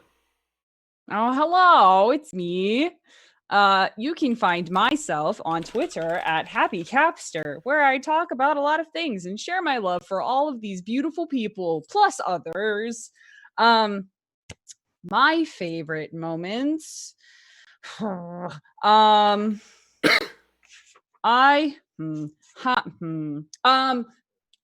Natasha fucking Kane was great. That was real good. That made my heart real happy. But just I love all this lore and this beautiful, like, that dream was great. Eva thought it was not great, but I think it's great. And all of the words were just so great. I love it. And I really liked holding Marcus's hand. All right. That was it. That's it. Other things I do besides Grim Femmes on Mondays with all these other people, and this on Thursdays, I'm also in Urban Shadows on Sundays, which is real great. And I am part of Goblin Society Games at Society Goblins on Twitter, where we do a lot of things like make magic items for 5e D&D stuff, and extra modules and cool fun things. So follow us there, see all the cool things. Okay, bye. Excellent. Taryn.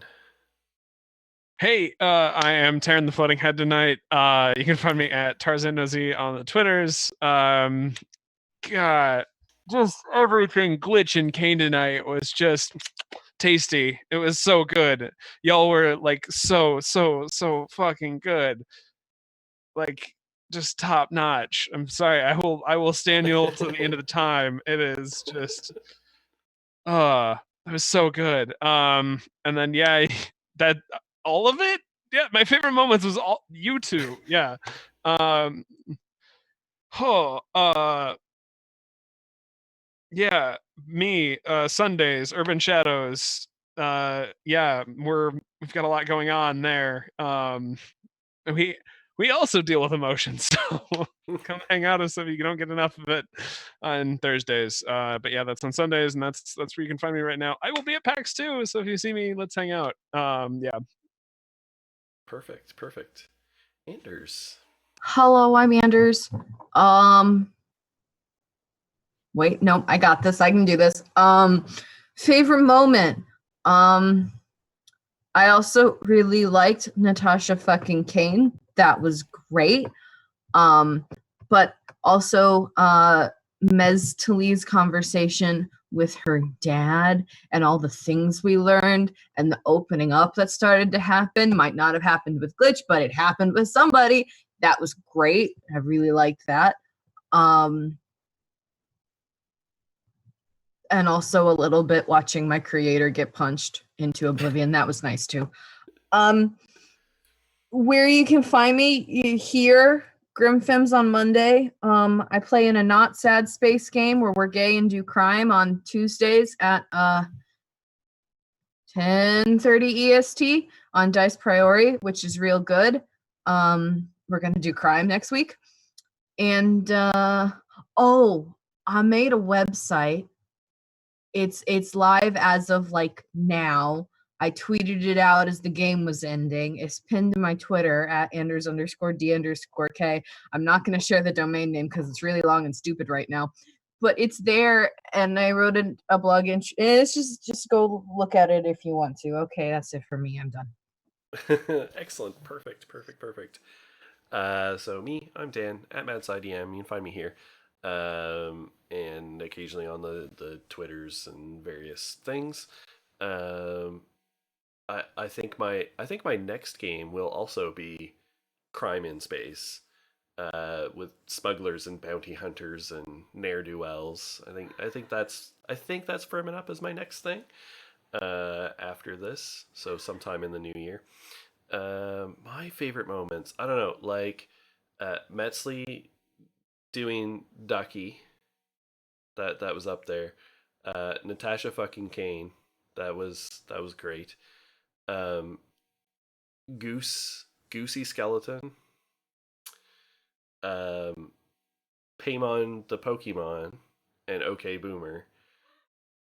Those all brought me life and joy throughout the session, which is always great when you're channeling 3 shades of asshole and 4 shades of megalomaniac and 7 shades of Demon Lord. seductive to the dark side. The void just wants to give you power, everybody. All you have to do is give up your soul in the process. Not gonna lie, was tempted. Look, what are you doing with your soul after you die? It's just gonna go to waste. Like, why not give it to somebody who can use it? I did. Yeah, there's good ROI. All right, so that is me. You heard everything that's going on. Our schedule has posted in chat throughout. Follow our Twitters. We are also approaching 1,000 followers here on Twitch. We are going to have a follower drive. Although I suspect we're actually going to hit before then. So we'll just set a new drive. But it's also going to be a charity drive on December 14th. So we're going to start something bright and early in the morning. I'm going to do something like stupidly early because I get up stupidly early. And we're going to have our Avernus and like other regular stuff. But yeah, we're at 980. We're only 20 followers away here on Twitch from breaking 1,000 followers. So if you don't already follow, hit that heart. And if you're so inclined, you can subscribe or join our Patreon to otherwise support us here. All that money goes currently directly back into the channel to support it somehow. So we appreciate it. But we love you. The Void loves you. And we'll see you in like 2 weeks. All right. Night, everybody.